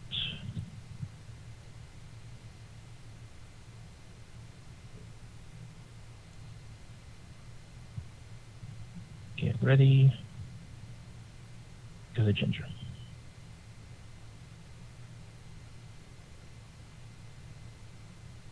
Good All job. right, I think that's everyone. Yep. Can you do us something here, Ravon? Can you sidesteps go side to side from the edge of the tile to the other edge of the tile so that everybody on my side can see what the width of the tile is? So he's moving from one side to the other. So you get, this is how wide the tile is. So it's like 2.5 body About the lengths. same as the pillar? Approximately, yeah. It's about the width of the pillar, yeah. Yeah, so it's not a tiny tile. Although it can feel like it when you're the runner sometimes. And it's a square, so it's the same front and back as it is side to side. And there are no gaps between these tiles. Like if I know some of you said you've done Mark of Death, if you've ever used the goggles in there, it's a whole different kind of a thing, but there are goggles there let you see invisible tiles in the main area, and those invisible tiles actually have spaces between them, but these tiles do not have any spaces between them. There is, however, a space between the tiles and the front edge and the back edge. So if we were all the way in row 1, there is a gap between row 1 and the blue glass, so you could fall off the front side. And then if you're back in row 4, there is, you could fall off the back side of row 4, for example. All right, Ravon, what's the next move look like? Well, it's your choice. We can either go 1 and back, or we could go 2 paws and then 5. Don't know what you want to do. Let's do 2 paws and 5, because that way we can show them the mirror method proper. Okay. Then let me time this. So when we do this, that's how we would write that in. 2 and then 5. That dash means pause. So we'd go 2 tiles, pause, and then 5 tiles. Now I'm going to be mirroring him, but he would tell me that that's the pattern just so I'd have a general idea of what to expect.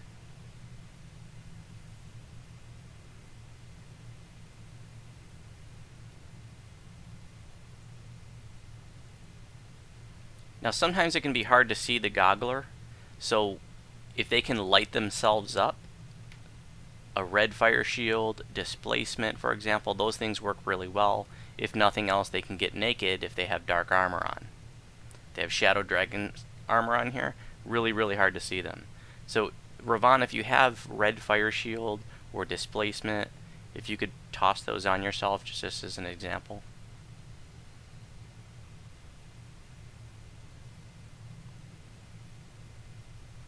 Sure.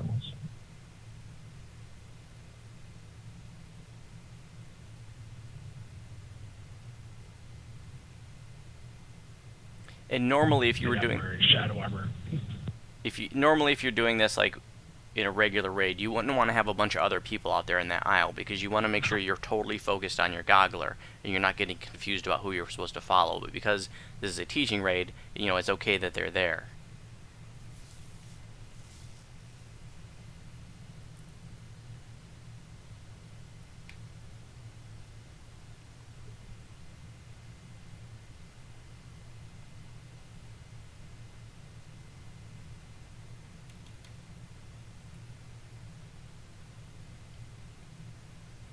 Two and 5 look pretty solid. Yeah. Okay. He's going to move me and only me. So everybody else on my side just stay right here. And I'm going to move. You guys stay right here. I'm ready when you are. Everybody off mic except for gogglers, please. I'm going to be moving 2 with him, and we're going to pause together, and then 5. So I'm just following him. Phasing out. Get ready. Go 2. So I'm just staying lined up with him. And pause. Go 5. And if I'm jumping, if I'm in the air, I can't fall. And half tile to the end. Okay, I'm going to stay right here as an anchor for everybody else, okay? So go ahead and, Okay. I'm on a blue, right? Oh, yeah. Okay, go ahead and get everybody else one at a time to me. I guess you'll find out in about 2 seconds. Surprise!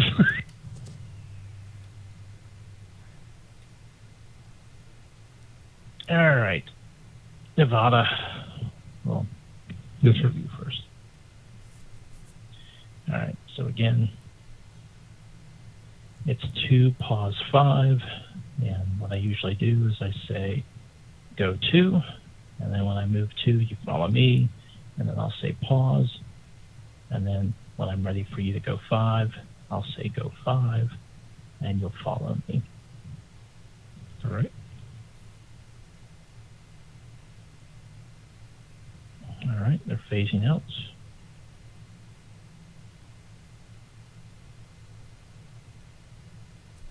So he's going to move them one at a time. Get ready. That same move I just did, 2 and 5. Go 2. And pause. Go 5.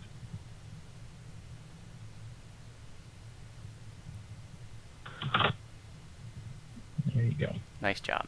Thank you, Haley. I noticed that you rotated, Avada. Did you get your Loke before you did that? Yeah. Okay, good job. All right, Renar, we'll go you next. All right, it's 2, pause 5. They're phasing out. Get ready. Go 2. And pause. Go 5.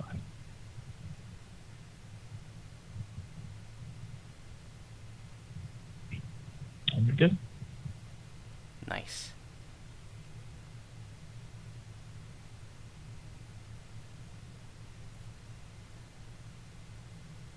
All right, Ysira, we'll go with you next. Again, it's 2, pause 5. So for those of you watching a live stream, I talked about how nerve-wracking this can be. For some people, they just melt down. They're phasing out. They just freak out, as if they were really out here and really gonna fall or something. It's just, but I remember being there. I remember having the sweaty hands and just and pause. being super nervous in here.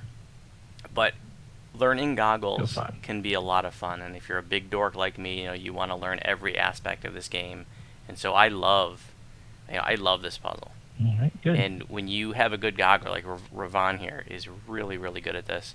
I mean, he and I could knock this out and get both of us across, sometimes even before the Roids puzzle is done.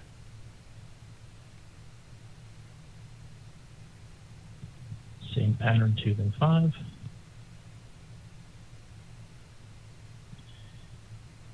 Phasing out. Get ready. Go 2. And pause.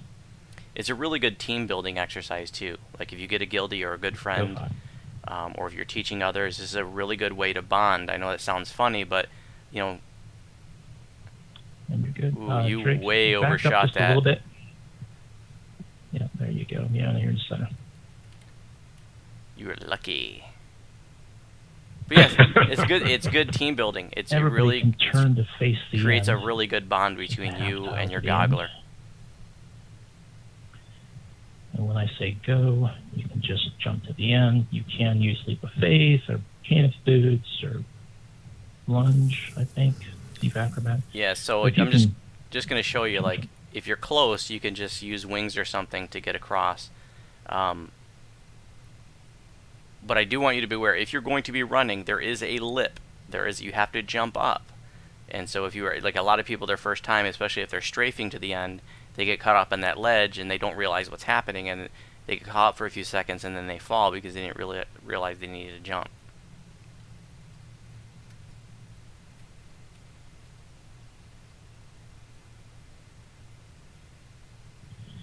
It's phasing out. Get ready. Go to the end. Great job, guys. Great job in getting led across goggles your first time successfully. You all made it. That's freaking awesome.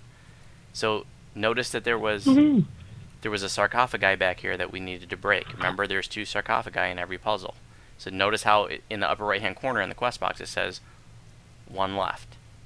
There's 1 more side to this. Go up the stairs and down the hall. For those of you who are on the other side with Ravan, follow him. Ravana's going to show you how to tell what row you're in. If you could please do that. Show. Notice that there's a bag down here that says Alpha Phase Goggles. I'm going to pick that up, and I'm going to have a look, and then I'm going to pass it around to you guys so you can have a look to see what this puzzle looks like.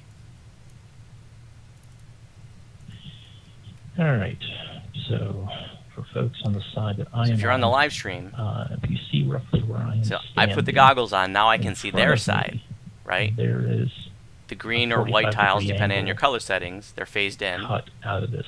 They stone start to turn platform. red as they're about The to phase corner out, that's and then they closest phase to out. me The blue is ones are static. row 1. So this looks like it'll Which be an is awesome one to teach roughly people, because we got lots near of the blues. edge, Sometimes you don't back get edge any. of that pillar if you turn to face the wall away from the blackness. It's roughly row 1. Where Looter is standing, this seam in the floor. This is row So 2. my job is to study the tiles This next seam and figure is out row 3. how I'm going to get them across. Come up with a pattern, and then And in the communicate event, what the have plan to is use to row them, 4. and This then notch have them follow here those at the beginning of this instructions notch is to roughly the end. row 4. Typically, you work off rows 2 and 3. Sometimes you'll use 1 and 4.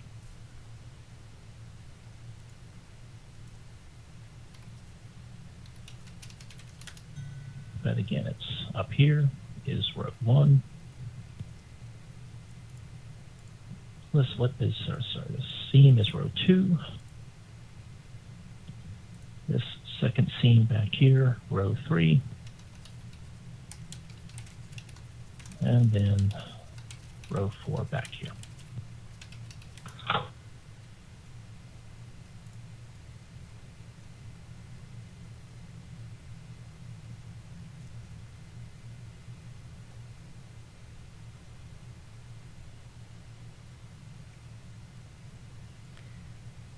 So, as I was saying when we were in the other puzzle, like, for those of you watching a live stream, you can just come in here, you and a friend, you and a guildie.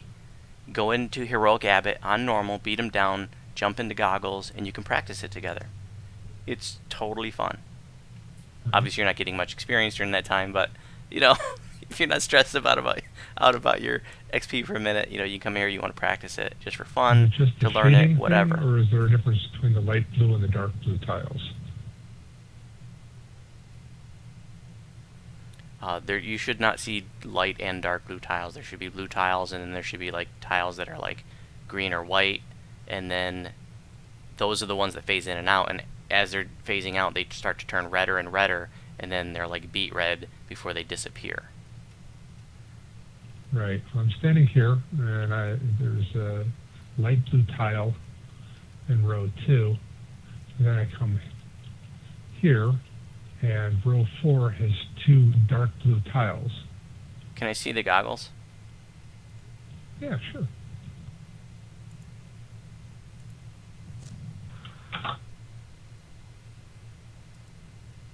Maybe it's just how I have my gamma set or something. Okay, I can see why that, just because they're a little bit further away, it's probably the blue of the barrier in front of us that's sort of making it look bluer. But those, yeah, it does look a little bit different in color. I can see that now. But those, there's no difference between those. The blue Okay. tiles are static. Do you want the goggles back to look for another minute? No, I scoped it out. It looked like it was a 4, 4, 2, and then run to the end for row 2. Renar, have a look, and after you've looked for a minute, give the goggles to Yasura.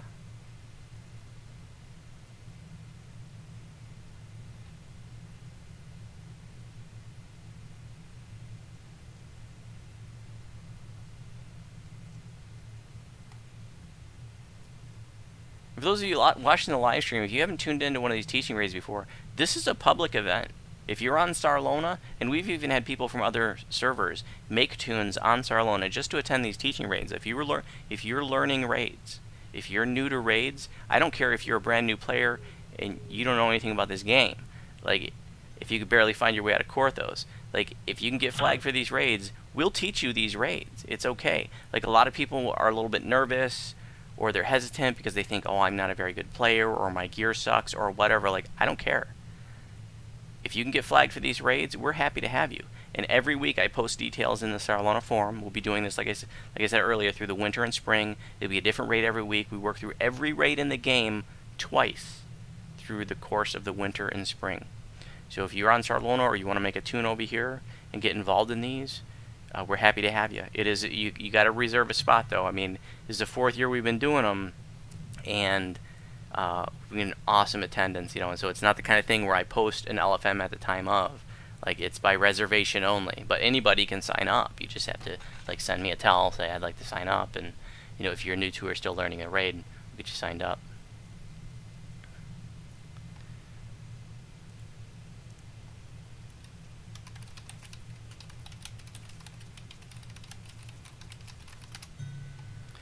Okay, so I'm going to take a minute and just figure out a pattern here. And I don't know if the live stream is sort of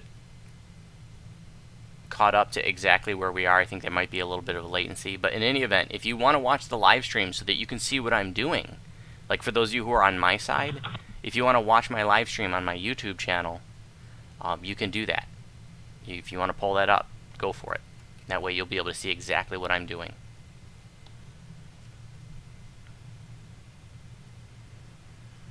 So, probably going to do row 4, but let's take a look at... What's it?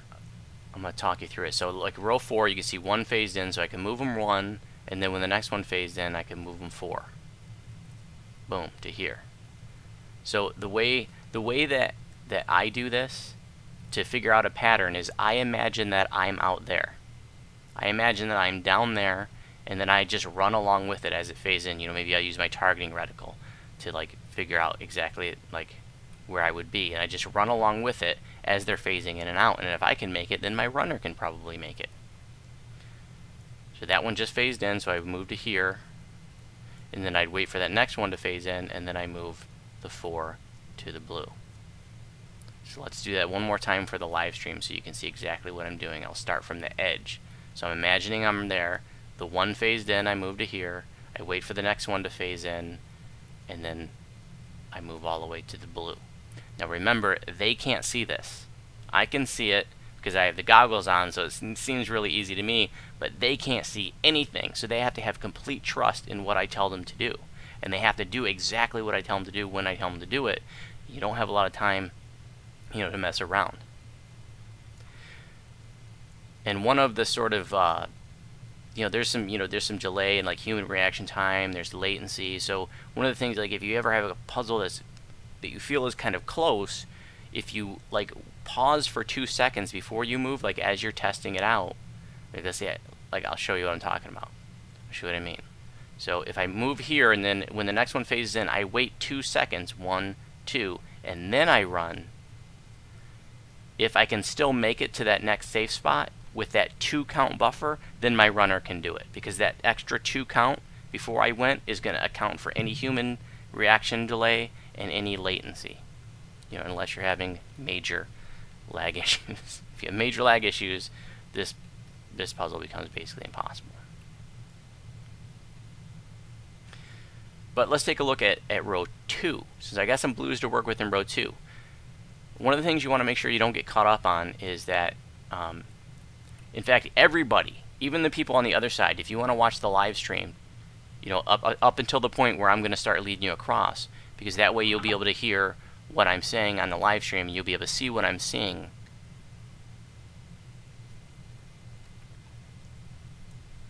And if you don't know my YouTube channel, it's the name of the channel is Voodoo Spice, and I'll type it in.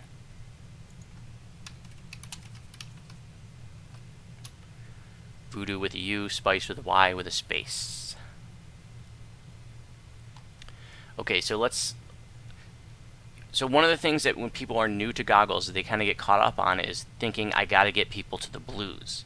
The blues are just there to help, but they may not help. It might not always make sense that the blues are in positions where it's helpful. So sometimes there are blues in a puzzle, and yet we move them across on a row that has no blues, because just the blues are in locations that are just not very helpful. But I'm going to just check out row 2 here, just to see. I'm going to imagine that I'm out there. I'm imagining I'm right where they're at. I'm running along here. Can I make a straight shot to this blue? Yep. That works pretty well. So it's a straight shot to this blue. And then can I go to the next blue here? Straight shot? Yep. So that works too. So that's going to be better for purposes of learning, because it's 2 different moves. It'll be more to practice, as opposed to taking them there and you get 2 blues in a row. But let's take a look at the rest of the puzzle. Maybe leading them across from row 4 would be easier than here. So I'm going to imagine that I'm out there on that blue, and I'm going to see if I can just run along. And you can also move people, forward or backwards. That's a little more advanced, but you definitely, we do it all the time. But when people are first learning, it's best to try to keep them in the same row if you can. So what if I went over 2? I'm imagining I'm right there. So that one's phasing out as this one phases in. So that's really tight. And I probably wouldn't want to, take these new folks across there. That's a little too tight for my comfort.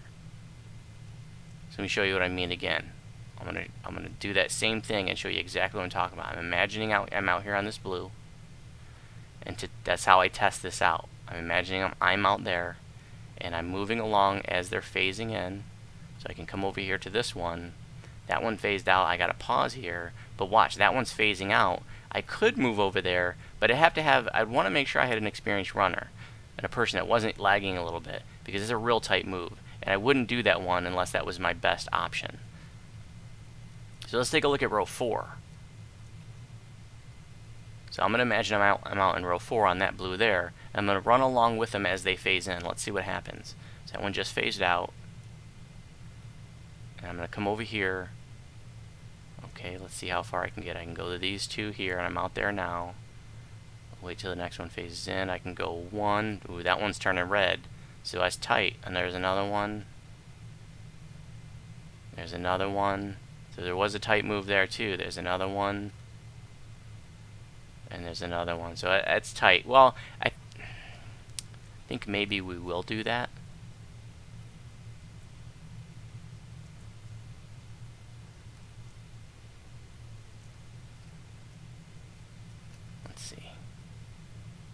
We'll take a look at this one again in row 2.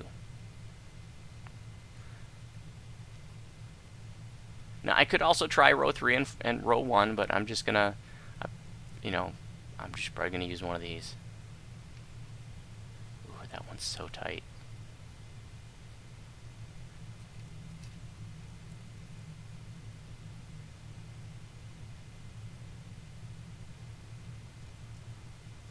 Yeah, that one's a little tight. But let's do it. We got a whole bunch of people over there. If some of them fall, no big deal. You only have to get one person across to break that sarcophagi to complete the puzzle. So let's go ahead and do it. Alright, we're going to do row 2. So if you're over on that other side and once you get lined up in row 2, looks like most of you are. If you're ever in row 1, it can be really, really hard to see. I want to make sure everybody sees me. I'm up here on the 2nd floor. So I'm jumping up and down right now. You look up on the 2nd floor on the hallway above. Does anybody over there not see me? I'm right in front of you guys, jumping up and down on the 2nd floor.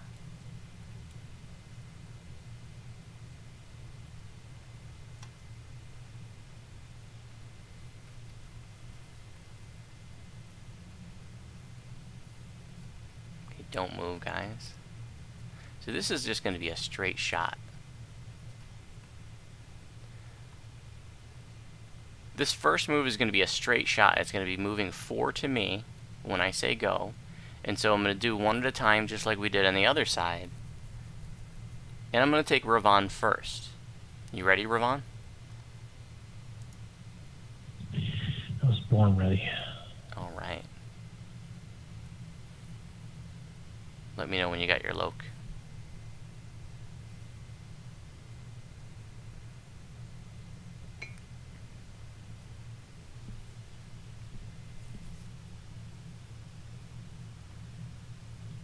I'm good. It's going to be a straight shot to me. I'm going to let it cycle through. So I'm just waiting for this one to phase in, and then I'm going to tell him to go. Just phased out. Get ready. Go. That second one was just starting to turn red as he was going over it, and that's fine. No big deal. Take a half step forward. Get you centered up there. Okay, we're going to do one at a time. Everybody else that's over there. Thaddeus, you're going to be next. You ready? Ready to go. When I say go, you're going to go 4 spaces to line up with me, which is where Ravon is. I'm going to put my aura on so you can easily see me. Phasing out now, get ready. Thaddeus only. Go.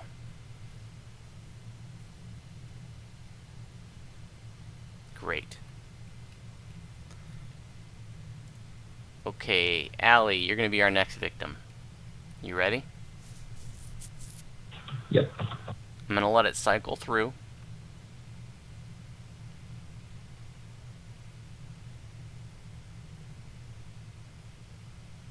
Phasing out now, get ready.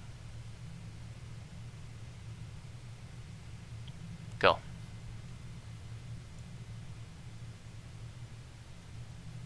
Perfect. Go ahead and step forward to where Ravon is. He's like dead center in the tile. Alright. Wooter, you're next. You ready? Yes. Letting it cycle.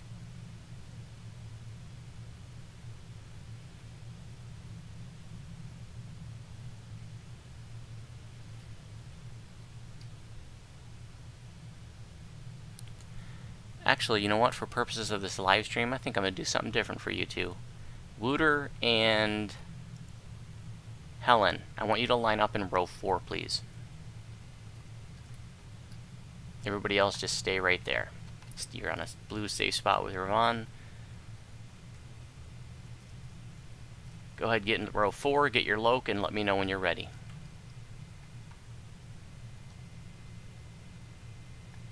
I have Luke. Wooter, I'm going to take you first, and our pattern is going to be 1, then 4, and this is going to be a mirror movement. So you're going to move with me, stop with me, and move with me. It's going to be 1 then 4 to a blue, okay? All right. It's going to be Wooter only. Just phased out, get ready. Go 1.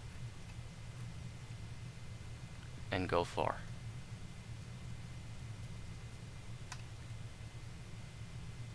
Great. Stay right there. Don't move. Helen, you're next. Do you see me up here? I got my fire shield on. Yes. Okay, you're going to Yeah. stay lined up with me the whole time. We're going to move 1 tile together, and then we're going to move 4 tiles to Wooter, okay? Okay. Go 1. Now go 4. All the way to Wooter. Great.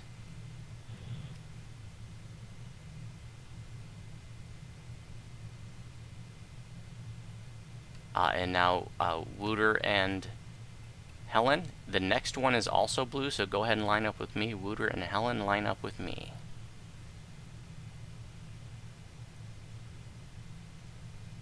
Great. Now you two can watch the show while I get everybody else to their next square. Don't move. I'm going to move. You guys stay right there. I'm going to switch to the front team. And anybody on my side, well, hopefully you guys are watching the live stream, but if there's anybody not watching the live stream and you want to see through the goggles, let me know.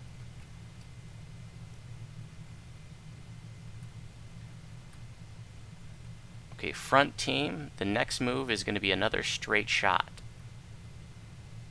Do not move. I'm going to move to where you need to move to. You guys stay right there. When I say go, and I'm going to take Ravon only, it's going to be move 3 to me when I say go. You ready, Ravon? Show. Get ready, go. Another sort of advanced technique, if you will. I guess I can say this to everybody here. Another sort of like advanced technique, if you will, is that if you're ever in a tight move, to sort of account for a delayed reaction time, like it's just super tight and you feel like you don't have another option, you can anticipate the tile phasing in. These tiles phase in and out at a regular pattern. They're always phased in for like 10 seconds and they're phased out for 3 or whatever it is. So if you can time it right, you can tell your runner to go like the split second before it actually phases in, knowing that there's going to be that little bit of delay in their reaction, and sometimes that, you know, that half a second can make a difference when it's really tight. You know, you don't want to do that. You don't have to. I'm just saying sometimes you're going to get in a situation that you know, that knowing that can be helpful. There is another caveat that I want everybody watching and doing this to understand too. This is just a weird, quirky thing about goggles, that if you look at the tiles, you'll see there's a dark border around them. You never want to start your runner from that dark border. Not even 1 pixel of their little toe on that dark border. Because if you start them on that, if they that's their starting position is on that dark border, they will fall right through the next tile. Even if it's totally phased in, they'll fall right through it. I don't know why, but that's just the way it is. So you generally want to start with your runner centered. Make sure they never start with their foot on that dark border, not even 1 little pixel.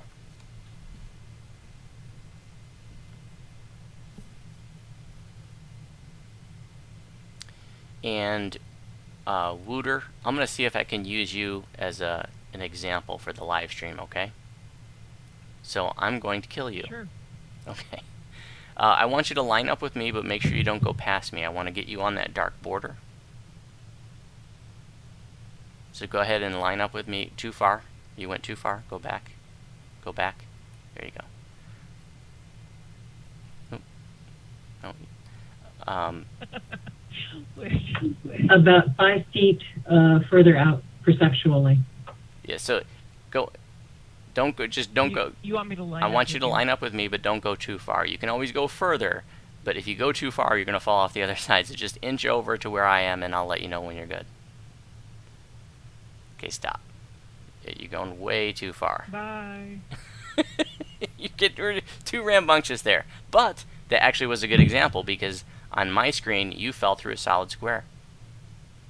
So it actually worked out perfectly. See, I knew that. Okay. We're going to move the front. I'm going to finish moving the front team now. So let's see who's next. Allie, you're going to be next. When I tell you to go, you're going to move 3 tiles over to line up with me, which is where Ravana is, okay? All right. I'm going to let him cycle through.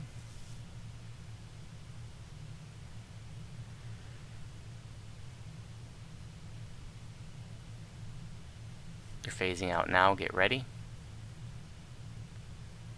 Go. Great.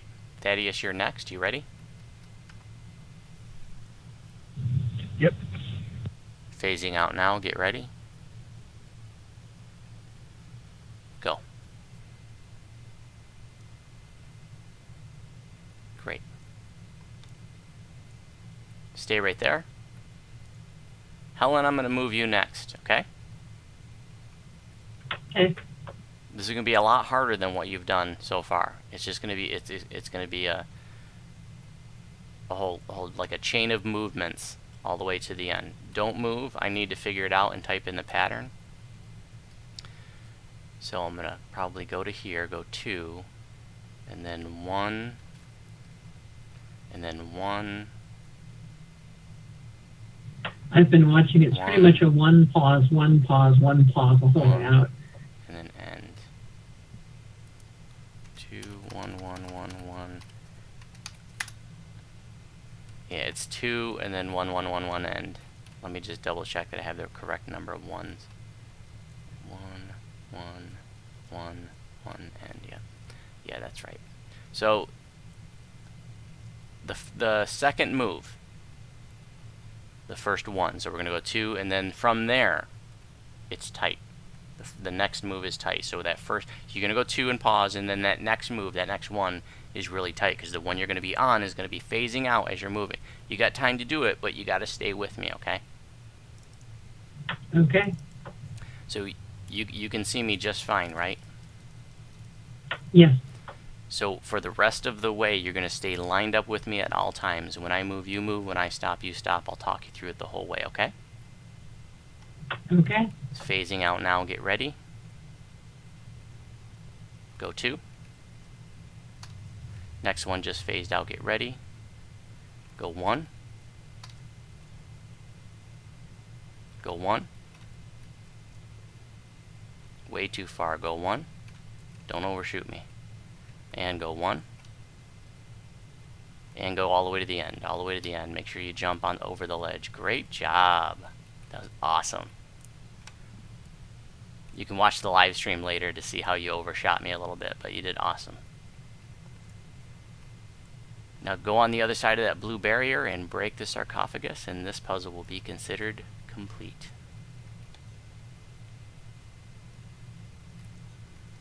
Oh, sorry about that.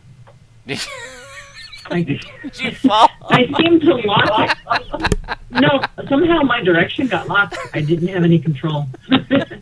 Oh, I know what it is. I've been using right mouse all the way along so that I could view, and I didn't turn, and I'm so used to using left mouse for steering. That was dumb. Sorry. That is awesome. You know, it goes to show you how, like, the littlest thing, where I said, like, there's so many little things that can go wrong. So this puzzle is actually not complete now. She didn't break the sarcophagus. So we got to get the rest of these, at least one of these people across. Otherwise, we're toast. But here's another important thing. If we failed this puzzle, all we do is go back in and do another beatdown and come back in. So it's not like all hope is lost. We just have to redo the puzzle, or at least redo this one side. The first side's already complete. Okay, front runners, stay right there. I need to figure it out. Don't move. So the first move, it was 2, and it was the same thing as the row 4 in terms of, like, after the first 2, the next move was tight. So it was 2 here. Now I'm right there now. I wait for this next one to phase in. That one's going to start phasing out on me, and so it's going to be 1. So it's going to be 2, 1. Is it 2? No, 2, 1, 1. And then end. 2, 1, 1, end. And that's phasing out. But that's not as tight, that one there. Okay, it's going to be 2, 1, 1, end. I'm going to do Ravon first. You ready, buddy? 2, 1, 1, end. Sure. Okay, it's tight. It's after the first 2 is where it's tight. Get ready. Right. Go 2. 1. 1. Long pause here. Next one just phased out. Get ready. Go to the end. So I did that a little rushed. I wouldn't rush the others like that, but I know that Ravon is really good at this, so I felt comfortable just doing it really quick. Great job, dude.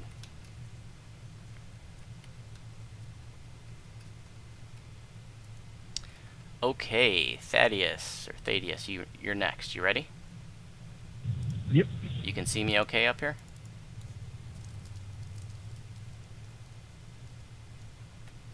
You see me up here? I do. Okay, great. It's going to be 2, 1, 1, end. Stay with me the whole time. Get ready. Go 2. Too far. Come back to me. And go 1. Okay. It's okay. You overshot me a little bit, and I had to bring you back because you were on that dark border, and I know that you would have fallen through the next one.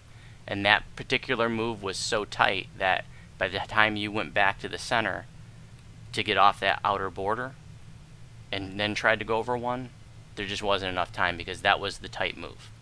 So hopefully it'll be helpful. You know, try to watch the live stream at that particular moment to see exactly what happened. Yeah, it was all my fault. Not at all. That's why we're doing this, to see the little things that can go wrong. Just overshooting me a little bit, and that was the one move that we couldn't afford to have that happen. Any other move, well, that's not true. Like if you overshoot your goggler and the next one happens to be phased out, you're falling. So it's really important to not overshoot your goggler. You got to really stay with them. Okay, Allie, you're next.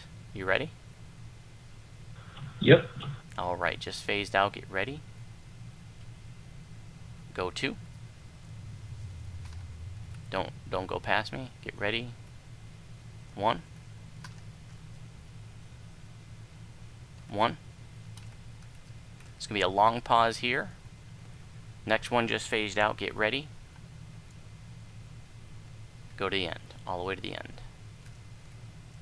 Great job. The sarcophagus is already broken. All the puzzles are done, guys. So the way this raid would normally work, like I said, we would split into 3 different groups. Everybody would be doing their puzzle at the same time. And then this is the point where we would be.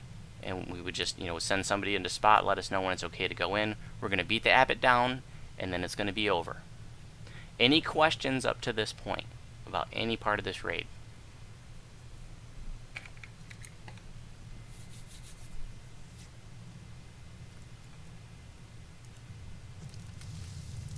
Go ahead and rebuff yourself. Your buffs have already run off. Make sure you got Death Ward or whatever, if you want to. There's some boulders up here.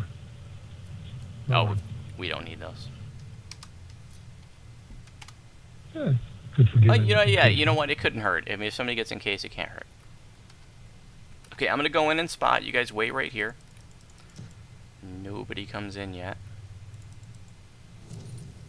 Oh, another caveat here. If you're wearing the goggles, you want to make sure you take them off before you go in. Because if you go in with the goggles into the main platform, you won't be able to see anything. You can't see the other players. You can't see the Abbot. But here's one of the neat little things, is that if you have the goggles on there, when the Abbot does his special move where he summons the invisible creatures, you can see the invisible creatures with the goggles on, but you can't see anything else. But they're just weeps. You know, it's nothing special to see. Okay, everybody just wait for me to say when it's okay to come in. And I should have spell Sure, absorption seems to be on. having technical difficulties. Oh, okay. I'm already in, so... I'm just waiting for the Abbot to do one of his special moves. Well, I would hate to fail the raid. It's kind In of fun to case watch you kiting. everybody in, encased everybody in. I'm in the north end. If you could break me out with, if you got rocks, that would be great. And just start beating on the Abbot.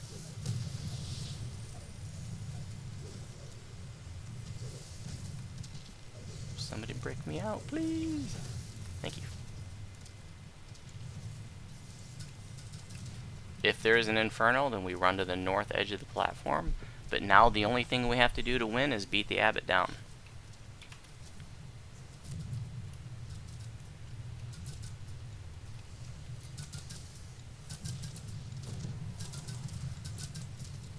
Inferno. Everybody run to the north edge. And jump on the little ice ball platform. If you get hit by the Inferno, remember to drink a curse pot. And everybody back up. You can jump up into the tail end of the Inferno and you'll be fine.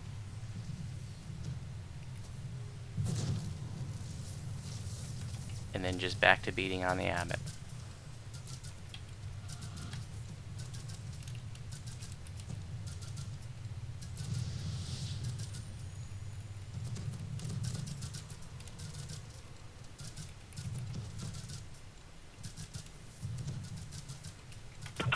I'm in case. Helen.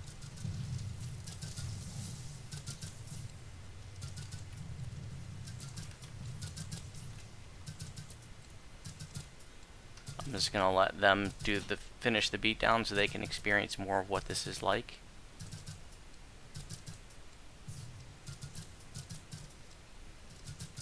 So I'm piking my own raid right now. Actually, I'm on wand duty, that's why I'm here. I do like to park myself here. If somebody, it gets a misfire on a wand or whatever, there's some miscommunication, I like to just have a person parked here with a wand. It's like I said earlier, in Heroic Abbot, there's usually plenty of DPS, so it's not like the person standing here needs to DPS the Abbot. There's no reason somebody can't do both, but just Thank you. there's no reason to do that. It's nice to have, just to make sure everything goes smoothly, just somebody waiting right here with the wand. Congratulations on your first Abbot, guys. That's how it's done. Did anybody have Casillas hit points? Oh, I'm not sure what it was. I'm not sure if I could see it. I couldn't see it. Remember that you can He's not upgrade. here, I don't think. You can upgrade your trinket thingies at this altar. You can do all upgrades here, but you can only do one per instance. Good luck on your loot, guys. You guys, one of the new folks can open the chest. You guys can do the honors.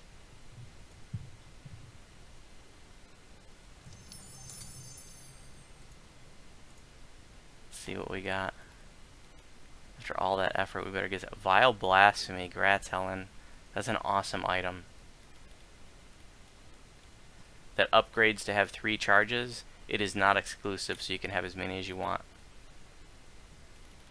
And by the way, to upgrade the items that come from here, you need a Seal of the Black Abbot that drops from this chest, or you can do a complete Shield or Tome of Legends turn-in and get a Seal of the Black Abbot there too. So if you're not a raider, you don't think you'll do this anytime soon, if you want to get a Seal of the Black Abbot to upgrade your Abbot loot, go get it from the Shield or the Tome turn-in. Shroud of the Abbot and Breeze. All of the items from this raid have 1 upgrade to it.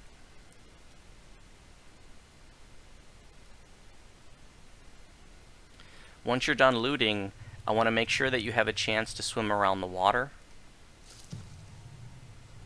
And I'm gonna see if I can figure out where I die when I jump in. I swear when I jump in off of the, I guess it would be the west side, Thank I you. swear I die over there. Yeah, I died as soon as I hit the water, and I don't know why.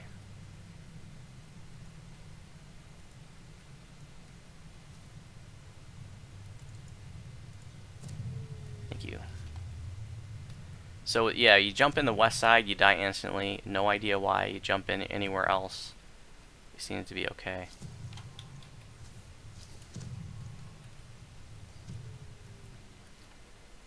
But yeah, everybody, now's the time. Jump in the water. See what that feels like if you didn't jump in it earlier. Water is deep. Actually, before I go all the way down to the bottom, I'm going to throw some buffs on myself to give myself some It takes you extra down hit pretty points. quick. And It's regenerate. definitely less if you're swimming instead of jumping. Merfolks. It re-hits you every time you enter the water. Water elemental form. Fresh regenerate. Now I'm going to swim down all the way to the bottom. So you could potentially swim down and grab somebody's soul stone. I've done that. That's pretty baller when you do that. So now I'm all the way here at the bottom.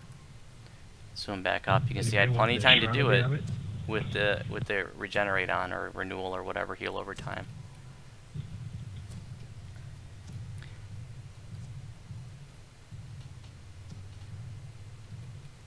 Now, I want to do one more thing. No, thank you. After this is done being rolled off for the new folks.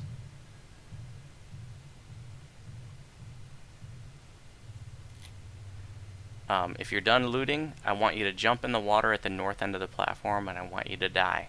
And I'm serious, because I want you to see how this works. This is very important. Otherwise, if you're in an actual raid and you die in the water, you might freak out about what to do. So just go ahead and jump off the edge and die. I love killing the people that attend my teaching raids. Oh no! But I'm not doing it to troll them. I really want them to see how this works. So what I really want you to see here is how your soul stone is going to drop to the bottom, and how it's really deep, and that it becomes a timing issue to raise you while you're swimming up. That's the part I want you guys to experience. So what you would need to do at this point is typically communicate with the people that are still on the platform. You know, if you're really quick, you can actually reach the shrine, which Allie just did. That was awesome. That was close, though. Yeah, it's super tight. You definitely can't do that from all parts of the water.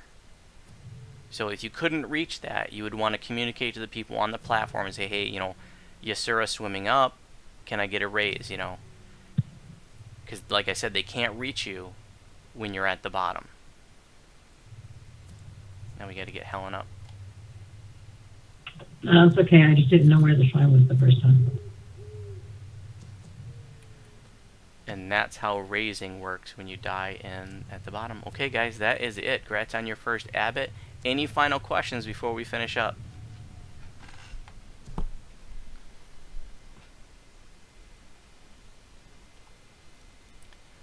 Thanks for coming out. Don't forget to turn it in. And like I said, the High Lords leads this as a public event every Tuesday night. That's on hiatus right now, but that's going to return in about 6 weeks. Details will be in the Sarlon forum. Would love to see you guys in that event in the future. And don't forget, if you ever want a private goggles lesson, send me a tell if I'm not busy on Voodoo or Ginger Spice. Happy to do it with you. Have a great night, guys. And don't forget to turn it in. Thank you. Thank you, Ginger. Hell I yeah. got a quick Thank you very question. much. You're very welcome. Ginger? Yeah. So I clicked I have 2 silver flame amulets. One was full, one was just at the second tier.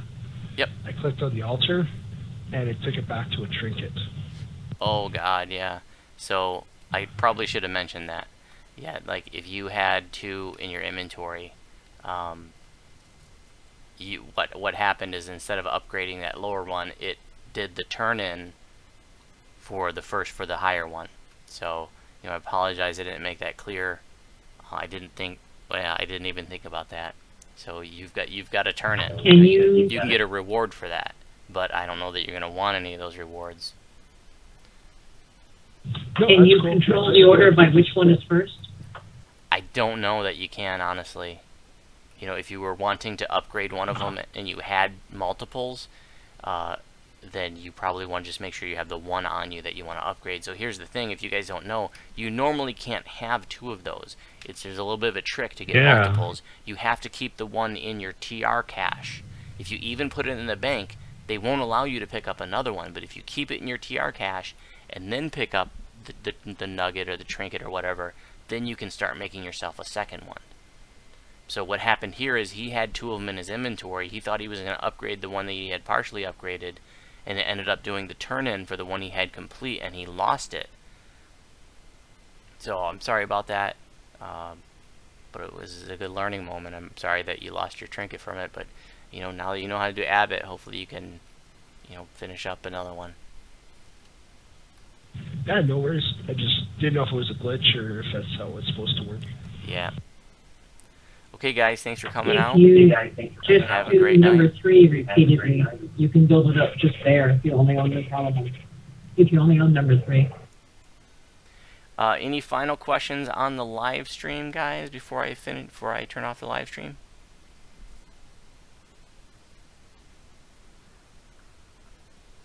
And Joshua, I think you're right about the Abbot. I think he has 200,000 hit points, but I'm not positive. Sounds right, though.